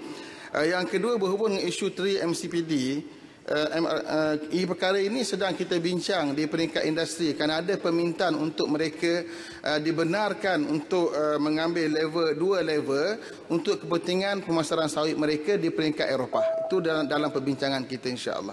Terima kasih. Menteri, industri penting untuk orang Johor. Pendek je. Pendek. Soalan pendek. Soalan. Okey. Terima kasih Tuan Ketua. Berkaitan dengan lobi anti sawit di Eropah, saya kira kalau kita lihat kepada naratif yang digunakan ialah lebih kepada environment ataupun alam sekitar. Jadi kempen mereka bukannya kerana minyak sawit tidak berkhasiat ataupun tidak ada kajian tentang kelebihannya. Isunya ialah berkaitan dengan alam sekitar, pembakaran kawasan hutan untuk penanaman sawit. Jadi saya kira di situ kalau kita tersalah mengambil naratif, melawan counter naratif, saya rasa itu tidak akan memberikan kesan. Soalan saya, apakah di sana ada usaha sama di antara kementerian yang berhormat menteri dengan kementerian mewah dan juga mungkin dengan MOSTI dalam kita memastikan apabila kita melakukan counter lobby ataupun counter naratif, kita benar-benar mengikuti naratif yang sebenar, memperkatakan tentang isu yang sebenar. Terima kasih Tuan Speaker. Yang Berhormat Menteri, kalau nak jawab cara bertulis pun boleh. Terima kasih. Saya jawab secara lisan lah. Boleh jawab? Boleh jawab. Pertama sekali, dalam strategi, kita tidak boleh hanya mengikut arus kehendak daripada orang yang menentang kita, membincangkan hanya di peringkat kemampanan dan juga peringkat lestari. Kerana itu kita buat naratif yang kedua, iaitu bahawa ini adalah anugerah Tuhan, bahan makanan yang terbaik untuk dunia. Maka dikala mana kita menceritakan kebaikan ini, maka kehendak ataupun lobi di peringkat Eropah yang sebenarnya mensasarkan untuk meningkatkan minyak mereka, minyak soya dan sebagainya, akan terkebelakang automatically. Yang kedua, di peringkat kemampanan atau di peringkat environmental ini, kita sudah ada MSPO yang telah kita gerakkan dan kita jadikan compulsory untuk semua para pekebun kecil, termasuk pekebun kecil, untuk dijadikan compulsory pada mereka bermula 1 Januari 2020. Artinya di peringkat kita telah dilaksanakan. Tinggal lagi naratif kedua kita kena bawa. Ini strategi yang saya bawa, insya-Allah. Terima kasih. Terima kasih. Sekarang saya jemput Yang Berhormat Tuan Khalid bin Abdul Samad. Assalamualaikum warahmatullahi taala wabarakatuh. Bismillahirrahmanirrahim. Alhamdulillahirabbil alamin wassalatu wassalamu ala Sayyidina Muhammad wa ala alihi wa sahbihi ajma'in. Tebuk atap, pintu belakang. Sila jawab, soalan lapang. Tak kena, tak masuk. Mana pula soalan lapang? Kena. Yang Berhormat Timbalan Menteri, boleh nak jawab ke tak nak jawab pantun? Datuk Yang di-Pertua, soalan yang baik daripada mantan Menteri KWP, walaupun pantunnya tidak berapa saya tertuju. Untuk makluman Yang Berhormat, pihak Dewan Bandaraya Kuala Lumpur di BKL telah menyediakan draft Plan Struktur Kuala Lumpur 2040 PSKL 2040 bermula 2 Januari 2018 bagi menggantikan Plan Struktur Kuala Lumpur 2020. Ianya telah dipamerkan kepada orang awam pada 18 Februari 2020 sehinggalah 18 Mei 2020 melalui pelbagai kaedah, iaitu: pertama, pameran di ruang lobi menara di BKR 1, pameran bergerak di pusat-pusat membeli belah dan pejabat cawangan-cawangan di BKL. Yang ketiganya, taklimat secara terus atas talian melalui medium Facebook dan juga YouTube, dan juga sesi penerangan kepada badan-badan profesional dan juga ahli Parlimen Kuala Lumpur. Seterusnya, tindakan yang akan diambil bagi mewartakan draft PSKL 2040 adalah seperti berikut: melaksanakan sesi pendengaran awam ke atas pandangan atau bantahan yang diterima oleh ahli jawatankuasa yang dilantik di kalangan ahli badan profesional, ahli akademik, mantan pegawai Plan Malaysia dan mantan pegawai kanan di BKL. Kedua, penyediaan pindaan draft PSKL 2040 berdasarkan laporan pengesyuaran oleh ahli jawatan kuasa pendengaran dan juga pandangan awam. Ketiga, kelulusan oleh menteri berdasarkan nasihat ahli lembaga penasihat perancang wilayah persekutuan dan pewartaan PSKL 2040 yang dijangka pada Disember 2020. Ianya akan menggantikan PSKL 2020 yang diwartakan pada November 2004. Merujuk pula kepada penyediaan draft Pelan Tempatan Kuala Lumpur 2040 iaitu PTKL 2040 pula, kajian tersebut telah dimulakan pada 18 Oktober 2019 yang kini pada peringkat penyediaan draft PTKL 2040 yang dijangka akan diselesaikan pada Disember 2020 ini. Bagi memastikan penyediaan draft PTKL 2040 mengambil kira kepentingan warga kota dan semua pihak berkepentingan, beberapa sesi penglibatan awam telah dan akan dilaksanakan seperti berikut. Sesi santai Datuk Bandar Kuala Lumpur bersama YB Ahli Parlimen Wilayah Persekutuan Kuala Lumpur sebagai wakil penduduk. Sesi penerangan dan perbincangan kumpulan fokus bersama Persatuan Penduduk, komuniti perniagaan, badan profesional dan badan bukan kerajaan. Yang ketiga, sesi Technical Working Group iaitu TWG bersama agensi-agensi kawal selia, Tanah Pesuruh Jaya Tanah Persekutuan PTP, agensi utiliti dan juga pihak berkuasa persempadan, dan kaji sedik secara atas talian kepada Persatuan-Persatuan Penduduk Kuala Lumpur. Selepas saja PSK 2040 mula berkuasa, draft PTKL 2040 akan dipamerkan bagi memberi peluang kepada semua peringkat warga kota, orang awam dan pihak berkepentingan untuk sama-sama meneliti dan memuatkan pandangan bagi menambah baik draft PTKL 2040 yang disediakan. Yang Berhormat, soalan tambahan. Puan Yang di-Pertua. Okay. Baik. Terima kasih atas jawapan yang diberikan.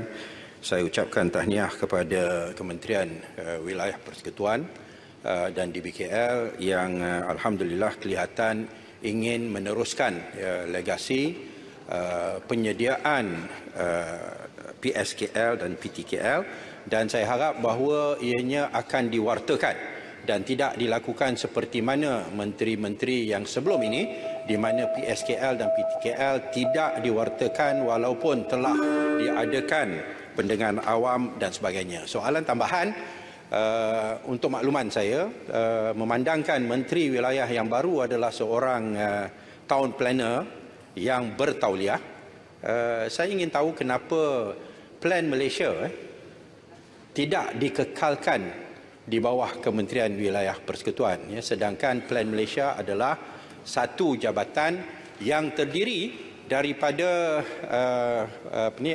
golongan perancang bandar dan mereka telah berada di bawah Kementerian Wilayah sebelum ini. Silakan Yang Berhormat. Soalan yang baik daripada mantan menteri.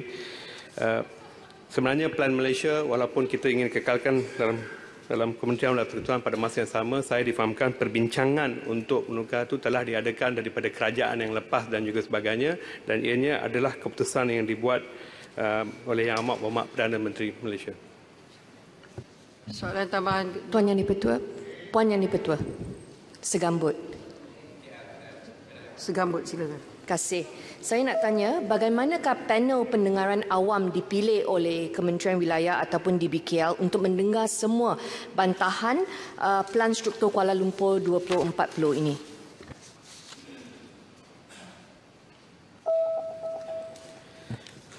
Seperti yang telah saya katakan tadi, bahawa selain daripada Technical Working Group dan juga semua agensi-agensi, panel-panel yang dipilih ini adalah berdasarkan kepada cadangan-cadangan yang diberikan oleh agensi-agensi yang berkenaan dan juga daripada yang melibatkan juga daripada Persatuan Penduduk dan juga MPP. Panel yang mendengar pandangan orang awam. Yang Berhormat Segambut, kena tunggu dijemput. Saya pergi pada soalan seterusnya. Dah jawablah. Kalau tidak, bagi jawapan bertulis. Okay, saya akan berikan jawapan yang bertulis yang lengkap. Okay, terima kasih. Terima kasih. Yang Berhormat Tan Sri Noh bin Haji Omar. Terima kasih, Tuan Speaker. Isu tabung haji semakin panas. Soalan nombor 9. Soalan nombor 9 mohon diulas. Bismillahirrahmanirrahim. Tuan Dipertua, untuk makluman ahli yang berhormat, Tabung Haji Plantation Berhad, THP merupakan anak syarikat Lembaga Tabung Haji yang telah disenarai awamkan pada tahun 2006 dengan tujuan menguasai sektor-sektor peladangan dan komoditi agar matlamat memperkasakan ekonomi umat tercapai. Bermula dengan keluasan ladang seluas 15,746 hektar, kini Tabung Haji Plantation memiliki ladang seluas 100,976 hektar pada akhir tahun 2017 melalui 19 buah anak syarikat. Laporan tahunan Tabung Haji Plantation Berhad menunjukkan bahawa prestasi Tabung Haji Plantation Berhad agak memberangsangkan berdasarkan petunjuk kewangan yang agak kukuh dengan mencatat keuntungan saban tahun sehingga tahun 2017. Keputusan untuk menjual 14 buah anak syarikat Tabung Haji Plantation Berhad yang memiliki ladang berkeluasan sebanyak 76,957 hektar bersamaan dengan 76.2% daripada jumlah keseluruhan ladang milik anak syarikat Tabung Haji Plantation Berhad telah dibuat oleh kerajaan dahulu di bawah Pakatan Harapan, iaitu pada bulan Ogos 2019. Dengan persetujuan penjualan 14 buah anak syarikat ini, keluasan ladang Tabung Haji Plantation iaitu 100,976 hektar akan berkurangan sebanyak 76.2% kepada 24,000 hektar sahaja. Mengikut semakan Jabatan Perdana Menteri Bahagian Agama, daripada 14 buah anak syarikat ini, 4 daripadanya adalah syarikat yang mencatatkan keuntungan, iaitu THP Ibuk, THP Pelita Sadong, THP Pelita Gedong dan Hydroflow. Keputusan untuk menjual ladang-ladang ini telah dibuat semasa harga minyak sawit mentah CPO mengalami kejatuhan yang serius, yang mana menyebabkan anak-anak syarikat Tabung Haji Plantation ini mengalami kerugian. Kejatuhan harga minyak sawit mentah ini adalah disebabkan oleh tindakan-tindakan kerajaan terdahulu yang tidak menjaga hubungan dagangan dengan negara China dan juga India, yang akhirnya menyebabkan ekspor sawit kita jatuh mendadak. Untuk makluman ahli yang berhormat, pelupusan 70% kepentingan equity di dalam THP YT Plantation Sdn Berhad kepada TDM Berhad anak syarikat Kerajaan Negeri Terengganu sedang dimuktamadkan dan penjualan tersebut adalah pada harga pasaran. Keluasan ladang THP YT ini adalah sebanyak 2,594 hektar, iaitu bersamaan 2.5% dari keluasan keseluruhan ladang. Manakala pelupusan Bumi Surya Ventures Sdn Berhad dan Maju Warisan Mas Sdn Berhad melibatkan keluasan sebanyak 6,514 hektar kepada syarikat bukan Bumi Putra, iaitu Tamako Plantation Sdn Berhad, juga sedang dimuktamadkan.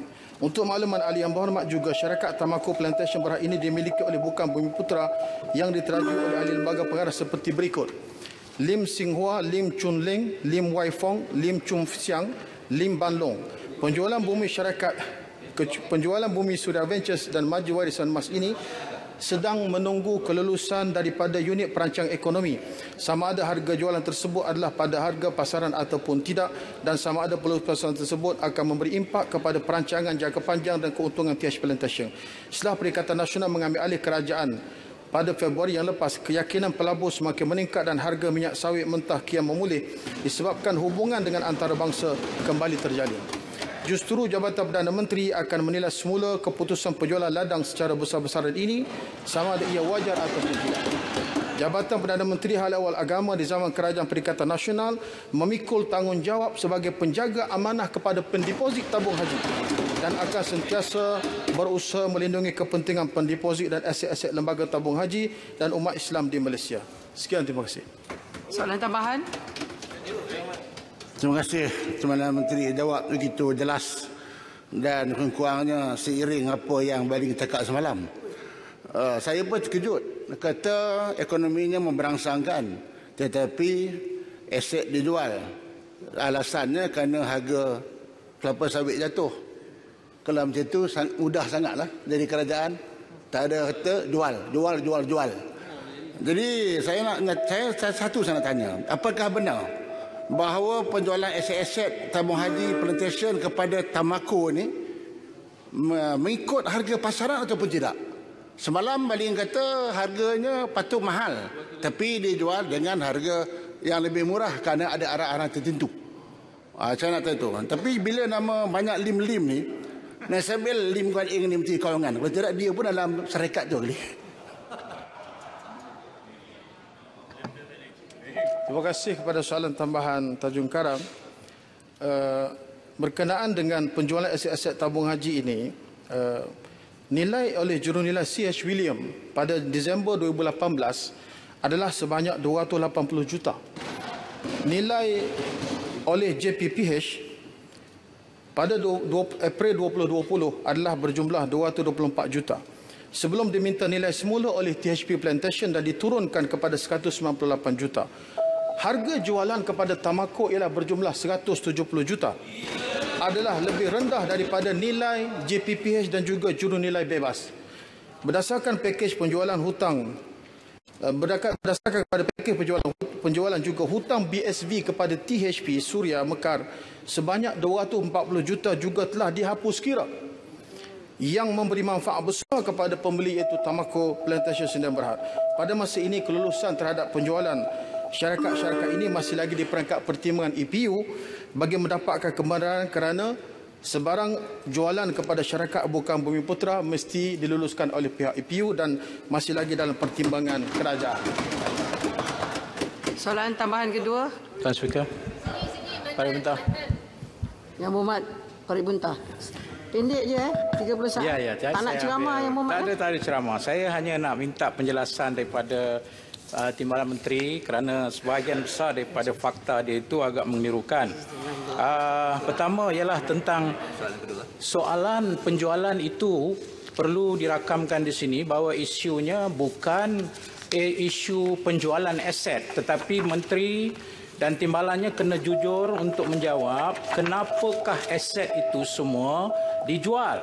Saya ada fakta menyatakan bahawa TH Plantation hutang dia membengkak. 2018 1.24 bilion, 2019 1.29 bilion. Yang itu tidak disebut oleh Menteri. Yang kedua, aset tidak mendatangkan hasil sehingga menyebabkan pendapatan jatuh kepada 24%. Ini semua nanti dulu. Saya nak tanya kepada Menteri, adakah fakta-fakta ini semua betul? Tahun 2012 hingga tahun 2014, TH Plantation bawah Barisan Nasional secara agresif telah beli tanah daripada hanya beberapa 15,000 hektar, 50,000 hektar kepada 100,000 hektar, dan sebahagian besar daripada tanah itu tidak ditanam. Kos produk untuk menanam itu telah meningkat, menyebabkan tabung haji plantation mengalami hutang. Jadi saya minta kepada Menteri untuk jujur untuk memberi jawapan supaya tidak dijadikan isu TH Plantation ni isu politik, tetapi ianya isu transaksi, dan saya akan serahkan kepada Menteri. EPU akan buat keputusan. Kalau rasa tak nak jual sebab boleh tanggung hutang, silakan. Tapi kalau ia soal transaksi, soal hutang yang meningkat, maka saya menyerahkan kepada kebijaksanaan EPU, dan saya rasa Menteri kena jujur dan adil memberikan jawapan kepada soalan tersebut. Terima kasih Tuan Speaker. Terima kasih Yang Berhormat. Silakan Yang Berhormat Menteri. Soalan yang panjang lebar daripada Parit Buntah, Mantan Menteri. Terima kasih. Untuk makluman ahli yang berhormat, laporan kedudukan tabung haji plantation bermula daripada 2015 setakat rekod yang ada pada saya, dan rekod ini telah dibentangkan di Parlimen dan disahkan oleh Jabatan Ketua Audit Negara. Untuk 2015, keuntungan dicatatkan oleh THP sebanyak 18,714. Keuntungan tahun 2016 127,296. Keuntungan tahun 2017 hutang. Saya tanya sebab hutang. Untung kalau hutang tinggi, kos operasi tak akan dapat ditanggung oleh TH Plantation. Dengarlah dulu Yang Berhormat. Jangan bagi jawab. Yang Berhormat, kita tidak boleh berbahas semasa pertanyaan. Silakan Yang Berhormat Timbalan Menteri. Saya tahu dia tak suka mendengar data-data ini. Tahun 2017, tabung haji plantation mencatat keuntungan 60,990,000. Bermula peralihan kuasa zaman PH ambil alih 2018, kerugian 678 juta. Dan pada 2019, kerugian 245 juta. Berkaitan dengan hutang-hutang yang menjadi beban kepada TH Plantation, kita memahami akan keadaan itu. Tetapi setelah semakan dibuat, 75% daripada hutang-hutang TH Plantation itu adalah daripada parent company, daripada tabung haji. Maka dengan penjualan aset-aset ini tidak akan menyelesaikan jumlah hutang yang begitu beban kepada TH Plantation. Sebaliknya, perlu ada kepada satu penstrukturan semula berkaitan dengan hutang-hutang yang membebankan terutamanya cash flow yang menyebabkan tabung haji plantation. Adapun soalan yang berhormat yang berkaitan dengan ada unplanted area yang terlibat dengan 6,500 hektar yang nak dijual kepada bumi suria kepada Tamako itu, yang berhormat, penilaian membuat bahawa daripada jumlah unplanted area itu nilainya RM4,500 untuk 1 hektar bersamaan dengan 2.5 ekar. Terlalu murah, yang berhormat. Tanah kosong 4,500 hektar. Saya ingat ahli-ahli dewan semua boleh pakat beli 1 hektar seorang kerana nilainya hanya 4,500. Soalan yang penting di sini ialah mengapa terlalu rushing untuk menjual kepada syarikat ini sedangkan proses pemulihan terhadap harga komoditi yang merupakan instrumen utama kepada TH Plantation ini sedang memulih, dan kerajaan berpandangan penjualan ini yang banyak perkara-perkara yang perlu diteliti semula masih lagi dalam peringkat penelitian dan tidak mustahil bahawa kerajaan akan menilai semula untuk membatalkan penjualan syarikat ini. Terima kasih. Minta daripada tuah. Rakyat Sabah pun mau tahu. Ada juga. Maaf. Ya, senang jam telah tamat 11.30. Maaf. Ada duit boleh tambahlah sikit. Kita tidak boleh melangkaui masa untuk pertanyaan. Yang berhormat, minta maaf. Ini penting seperti tuah. Rakyat Sabah pun mau tahu juga. Maaf, Yang Berhormat. Masa telah tamat, Yang boleh. Kerajaan dulu suka-suka jual. Menteri dia baganlah. Pakat-pakat jual. Ya, masa telah tamat. Yang berhormat semua. Sekarang tamatlah sesi untuk waktu pertanyaan-pertanyaan bagi jawab lisan pada hari ini. Terima kasih ahli-ahli yang berhormat. Dipersilakan yang berhormat Menteri Undang-Undang. Assalamualaikum warahmatullahi wabarakatuh. Salam sejahtera Tuan Yang di-Pertua. Mengikut peraturan mesyuarat 12.1, saya mohon mencadangkan bahawa mesyuarat pada hari ini tidak akan ditangguhkan sehinggalah pukul 7.30 malam, dan selepas itu majlis mesyuarat akan ditangguhkan sehingga jam 10 pagi hari Khamis 23 Julai 2020. Tuan Yang Pertua, saya menyokong. Terima kasih. Ahli-ahli yang berhormat, sekarang saya kemukakan masalah kepada majlis untuk diputuskan. Masalahnya ialah usul seperti yang dikemukakan tadi hendaklah disetujukan. Ahli-ahli yang bersetuju kata bersetuju, yang tidak kata tidak. Lebih suara bersetuju, maka usul disetujukan. Aturan urusan mesyuarat dan usul-usul. Menyambung semula perbahasan ke atas usul menjunjung kasih atas titah diraja ke bawah Duli Yang Maha Mulia Seri Paduka Baginda Yang di-Pertua Agong. Betul. Ahli-ahli yang berhormat, izinkan saya terlebih dahulu mengumumkan barisan pembahas usul ini pada sesi ini. Selepas ini saya akan menjemput Yang Berhormat Bakri untuk meneruskan pembahasan beliau. Kemudiannya disusuli Yang Berhormat Padang Rengas. Selepas itu Yang Berhormat Pokok Sena. Kemudiannya disusuli dengan Yang Berhormat Wangsa Maju, dan akhir sekali Yang Berhormat Serian. Saya mempersilakan Yang Berhormat Bakri untuk meneruskan pembahasan. Yang berhormat, boleh saya di sini, di sebelah kiri? Saya. Yang berhormat. Yang berhormat Speaker. Saya. Ya. Yang berhormat, kita telah mengemukakan soalan-soalan dan usul-usul. Ini mengikut peraturan mesyuarat.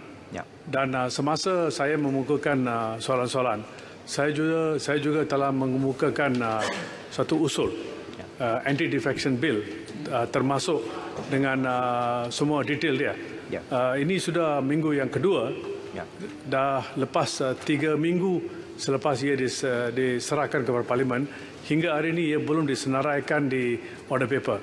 Bolehkah tindakan diambil supaya ia dapat disenaraikan dalam order paper dengan segera?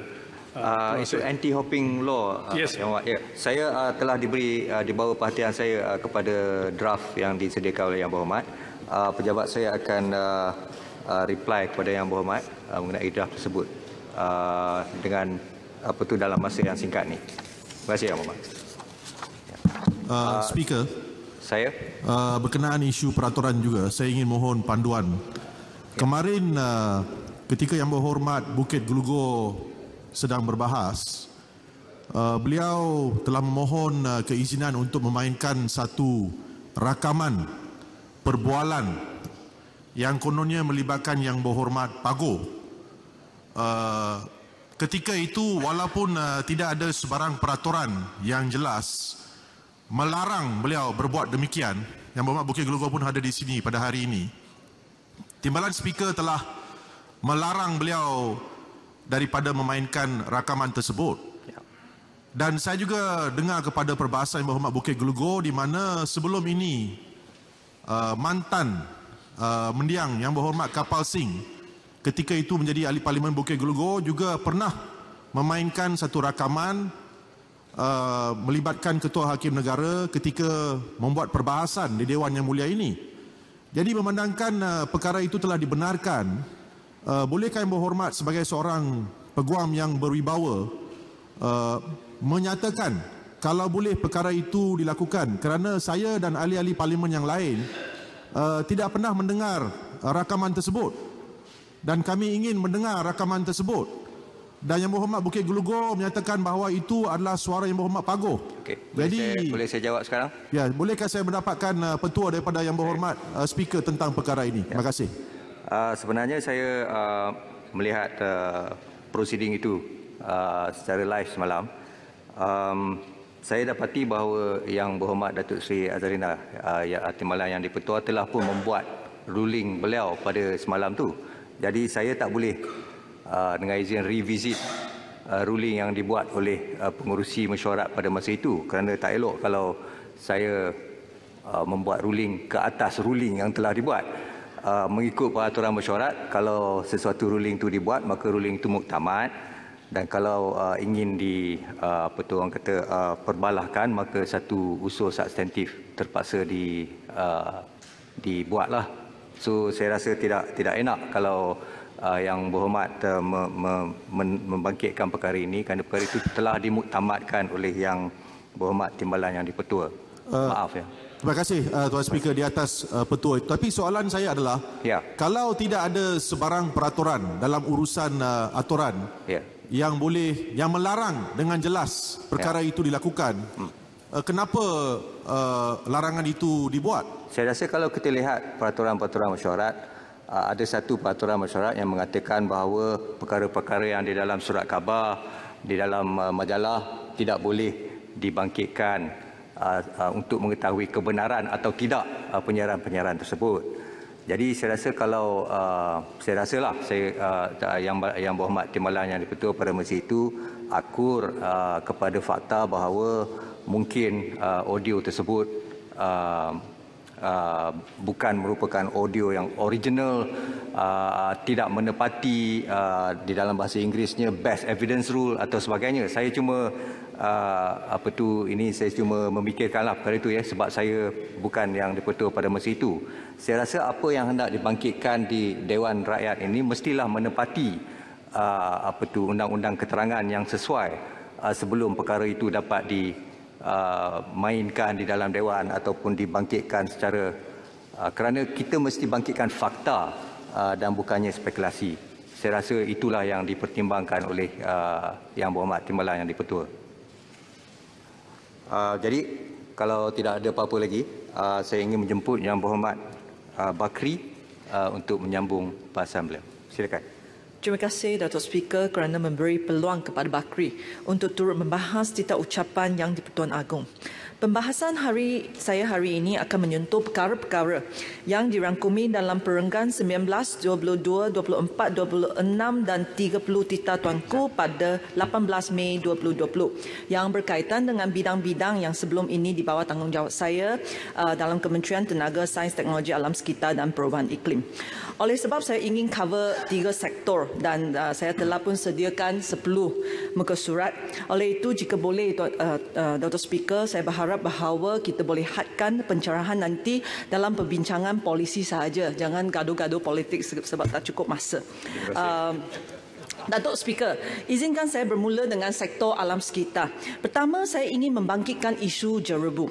Setiap tahun kita ada, memang kita ada musim jerebu yang kita normally apa yang rakyat Malaysia katakan. Susulan daripada jerebu yang serius pada tahun 2019, Kabinet Pakatan Harapan telah meluluskan untuk merangka Akta Jerebu Merentasi Sempadan, Transboundary Haze Act. Dan langkah segera diambil untuk memastikan rang undang-undang tersebut dibentangkan sebelum musim jerebu tahun ini. Dengan adanya Transboundary Haze Act, kerajaan boleh mengambil tindakan terhadap individu ataupun syarikat Malaysia yang menyebabkan jerebu di Malaysia tanpa mengira di mana pembakaran tersebut dilaku. Jawatan kuasa untuk merangka rang undang-undang telah pun ditubuhkan dan kerja-kerja telah pun bermula sebelum perubahan kerajaan. Saya berharap bahawa kerja ini boleh diteruskan dan rang undang-undang boleh dibentangkan secepat mungkin sebelum musim jerebu tahun ini. Kedua, Bakri berharap bahawa kerajaan boleh meneruskan usaha permekasaan Jabatan Alam Sekitar untuk menambah jentera-jentera dan alat-alat yang perlu digunakan oleh cawangan-cawangan JAS supaya tindakan pemantauan dan penguatkuasaan boleh diambil dengan cepat.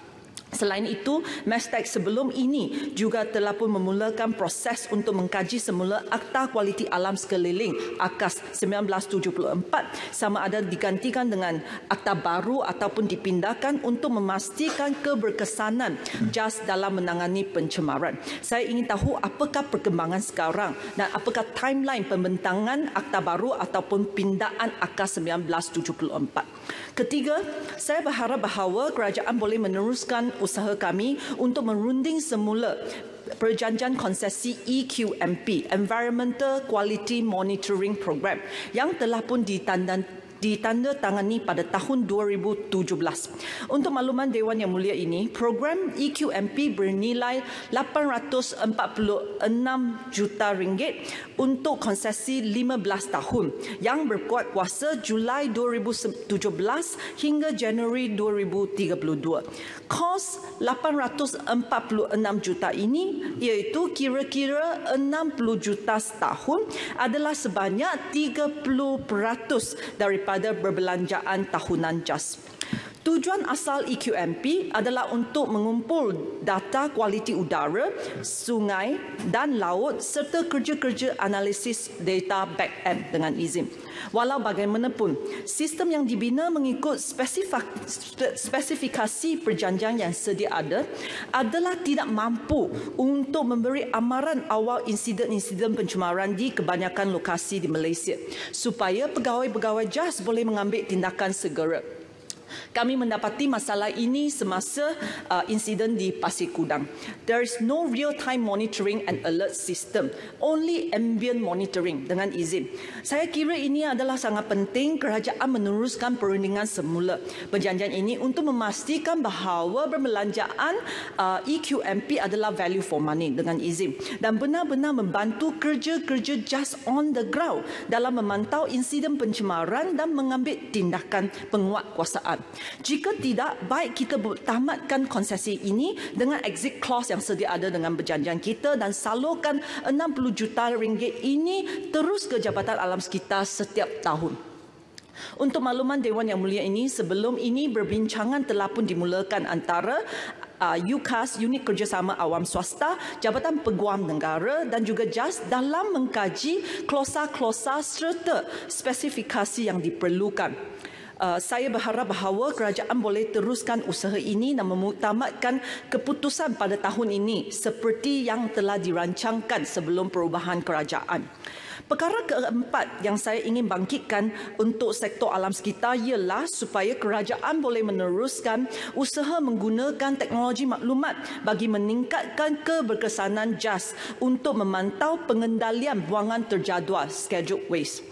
Kami sebelum ini dalam proses menambah baik sistem eSwiss, Electronic Scheduled Waste Information System, untuk memastikan JAS dapat keep track pengeluaran, penstoran, pengangkutan, pelupusan buangan terjadual dengan efektif. Harap kerajaan boleh memberi sikit maklumat las kepada Dewan Yang Mulia ini tentang perkembangan tersebut. Tetapi bagaimana hebat e-Swiss sistem ini pun kita tidak mungkin dapat mengesan dengan e-Swiss buangan terjadual yang dikeluarkan oleh kirang haram. Kerana mereka tidak mendaftar dengan JAS, oleh itu tidak payah menggunakan e-Swiss. Untuk benar-benar menyelesaikan masalah pencemaran bahan kimia, kita perlu ada polisi untuk mengawal selia bahan kimia ataupun kita panggil chemical governance dengan izin yang belum diwujudkan lagi di negara kita. Untuk makluman Dewan Yang Mulia ini, bidang kuasa untuk chemical governance adalah lebih daripada JAS. Ia juga meliputi bidang kuasa NAPMA, bidang kuasa DOSH dan lain-lain. Oleh itu, salah satu inisiatif Mestek sebelum ini untuk tahun ini adalah supaya kita boleh menyediakan memorandum kabinet dengan cadangan hala 7 dari segi undang-undang, bidang kuasa dan kerjasama antara agensi, cadangan badan kawasalia dan sebagainya untuk chemical governance. Saya ingin tahu apakah perkembangan inisiatif ini sekarang. Datuk Speaker, Bakri juga berharap bahawa kerajaan boleh meneruskan usaha-usaha lain yang saya cukup masa untuk menghuraikan satu persatu dalam sektor alam sekitar, termasuk usaha menangani perubahan iklim, usaha mencegah Malaysia menjadi tong sampah dunia, kerjasama dengan kerajaan UK dalam ICF UK Pact dan banyak lagi. Pendek kata, harapan saya ialah kerajaan boleh teruskan inisiatif-inisiatif build on the foundation that have been laid. Dengan izin. Datuk Speaker, seterusnya saya ingin mengalih ke sektor STI. Pertama, saya berharap bahawa kerajaan boleh memastikan bahawa sekurang-kurangnya 50% dana R&D boleh disalurkan untuk experimental development ataupun industrial research dalam rancangan Malaysia ke-12. Untuk makluman Dewan Yang Mulia ini, di Malaysia 28.9% dana R&D sekarang disalurkan ke basic research, 56.5% applied research dan hanya 14.6% untuk experimental development ataupun industrial research. Peratusan dana R&D untuk experimental development kita adalah jauh lebih rendah jika kita berbanding dengan negara-negara lain seperti Korea dan Jepun 63%, Singapura 48%, China 84% dan Thailand 52%. YB sekalian, kita perlu tumpukan dana-dana kita, dana R&D kita ke experimental development adalah kerana supaya lebih banyak R&D boleh dikomersialkan dalam jangka masa pendek dan sederhana. Dan dengan ini dapat menjana perkembangan ekonomi, mencipta kekayaan dan mencipta peluang pekerjaan untuk rakyat. Malaysia adalah negara membangun. Oleh itu adalah penting kita fokus kepada aktiviti-aktiviti R&D yang industrial driven, market driven and juga demand driven. Untuk makluman Dewan Yang Mulia ini, sebelum ini pembaharuan polisi lebih daripada 50% dana R&D disalurkan untuk experimental development hanya boleh dilaksanakan di peringkat kementerian, iaitu di bawah Mestek sebelum ini. Kerana kebanyakan dana R&D disalurkan kepada kementerian-kementerian lain, terus disalurkan kepada mereka. Bakri berharap bahawa dalam kita merangka rancangan Malaysia ke-12, kerajaan boleh pastikan bahawa polisi ini diperluaskan ke semua kementerian yang menerima dana R&D.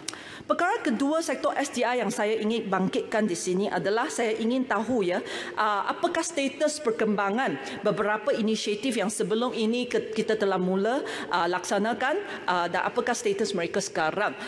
Yang satu, Innovation Connect, iConnect, yang bertujuan untuk memangkin usaha sama R&D antara empat pihak iaitu ahli akademik, industri, kerajaan dan juga NGO dalam mencari penyelesaian inovatif dan teknologi baru bagi meningkatkan pertumbuhan industri strategik di Malaysia. Yang kedua adalah Malaysia Open Science Platform MOSP yang berfungsi sebagai repository data penyelidikan STI kebangsaan. Ketiga, National Scientific Facilities and Equipment NSFE yang dibangunkan untuk membolehkan perkongsian kemudahan saintifik kerajaan dengan pihak industri. Yang keempat, Research Industry Scientific Exchange RISE yang bertujuan untuk berkongsi kepakaran penyelidik awam dengan pihak swasta.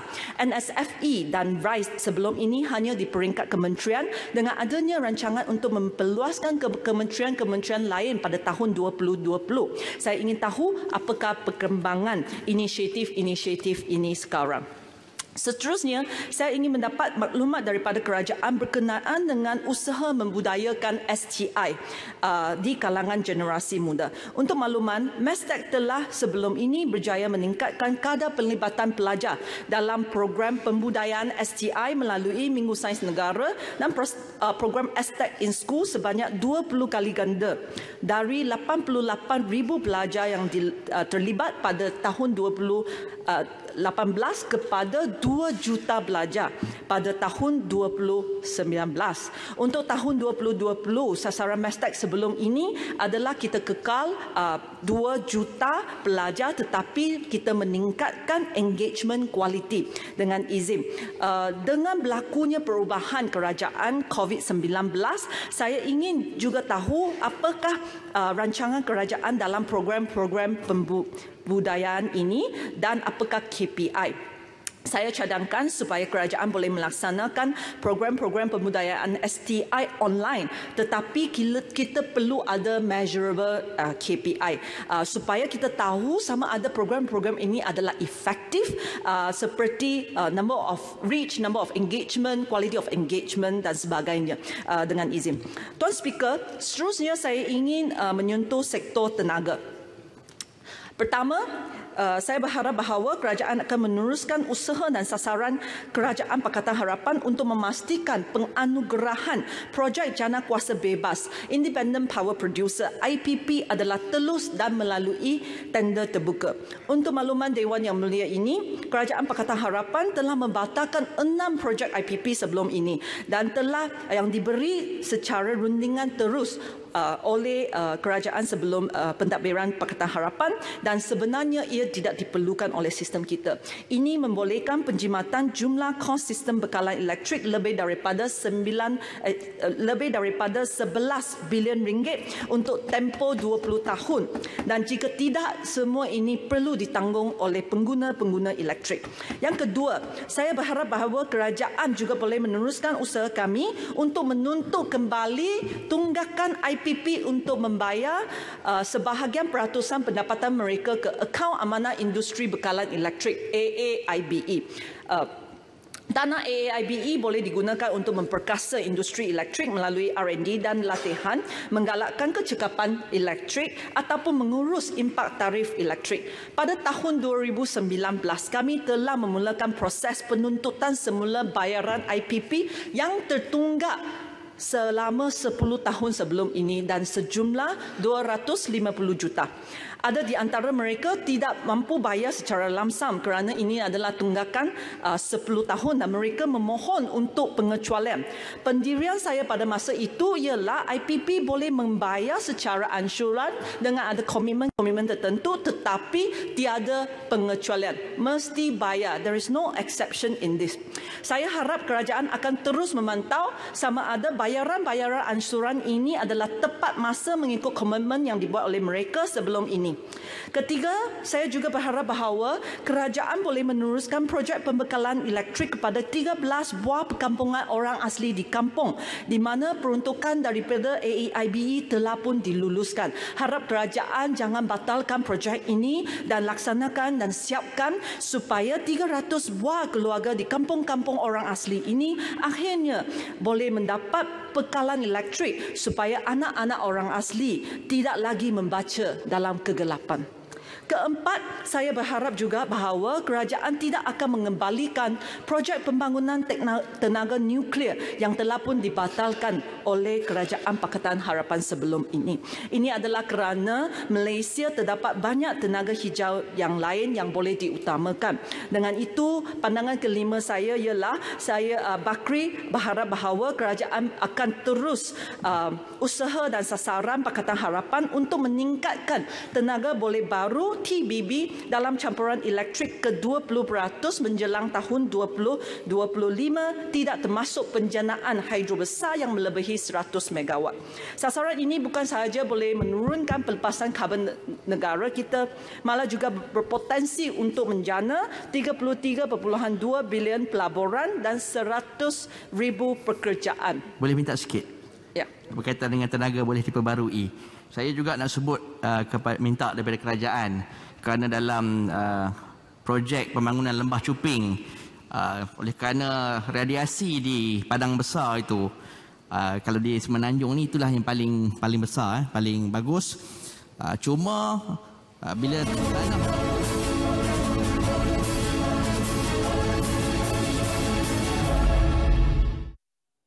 Baik, saudara, bersua kembali. Ketika ini sedang berlangsung sesi perbahasan usul titah diraja. Anda boleh terus mengikuti sesi perbahasan tersebut menerusi platform secara dalam talian kami di myclick.rtm.gov.my ataupun muat turun aplikasi RTM Mobile untuk mengetahui ataupun mengikuti perbahasan usul titah diraja tersebut. Baik, saudara, 9 soalan telah dijawab oleh Menteri dan juga Timbalan Menteri yang berkaitan pada sesi pertanyaan-pertanyaan bagi jawab lisan.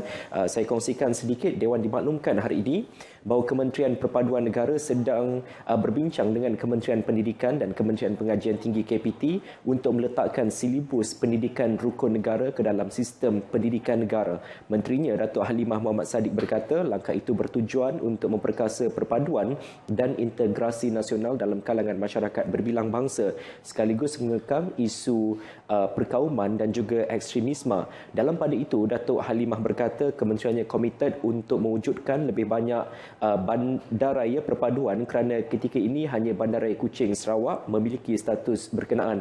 Perkara mengenainya sedang dilakukan perbincangannya bersama Kementerian Perumahan dan Kerajaan Tempatan KPKT. Baik, Dewan turut dimaklumkan bahawa skim gaji bagi graduan sains, teknologi, kejuruteraan dan matematik STEM yang berkhidmat di sektor awam dan swasta akan ditambah baik. Menteri Sains, Teknologi dan Inovasi Khairi Jamaluddin Abu Bakar berkata perbincangan mengenainya sedang dilakukan bersama kementerian dan agensi berkaitan. Ketika ini katanya gaji permulaan bagi graduan STEM terlalu rendah iaitu antara RM1,500 hingga RM2,000. Jumlah itu tidak sepadan dengan kelulusan dan kemahiran yang dimiliki graduan berkenaan.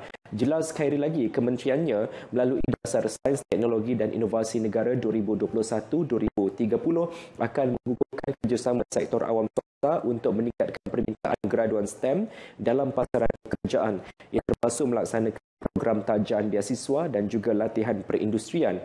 Ketika ini, setiap syarikat yang mendapat pembiayaan penyelidikan dan pembangunan atau R&D daripada kementerian dan agensi di bawahnya menyediakan ruang pekerjaan kepada graduan STEM sebagai pegawai atau pembantu penyelidik.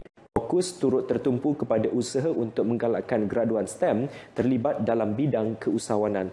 Baik, ini pula mengenai pelaksanaan ibadah korban dalam tempoh Perintah Kawalan Pergerakan Pemulihan atau PKPP.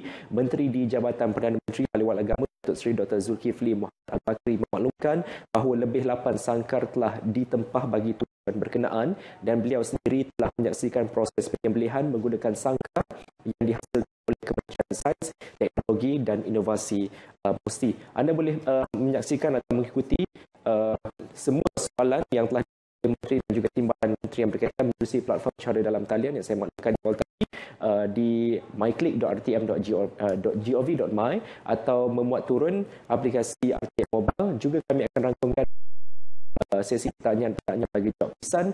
Dalam berita tengah hari nanti ada lintas langsung dari lobi Parlimen bersama rakan penyampai saya Syamira Sufri untuk rangkuman penuh persidangan Dewan Rakyat bagi hari ketiga minggu kedua mesyuarat kedua penggal ketiga Parlimen ke-14 akan kami bawakan kepada anda pukul 10.30 malam nanti menerusi berita Parlimen. Esok seperti biasa persidangan Dewan Rakyat akan diteruskan untuk hari yang ke-4 akan dimulakan dengan waktu pertanyaan-pertanyaan menteri dan juga seterusnya sesi pertanyaan jawab lisan dan perbahasan usul titah diraja. Teruskan bersama kami, kita jumpa lagi esok pukul 10 pagi. Saya Edi Reza Rohadian, salam hormat, Assalamualaikum.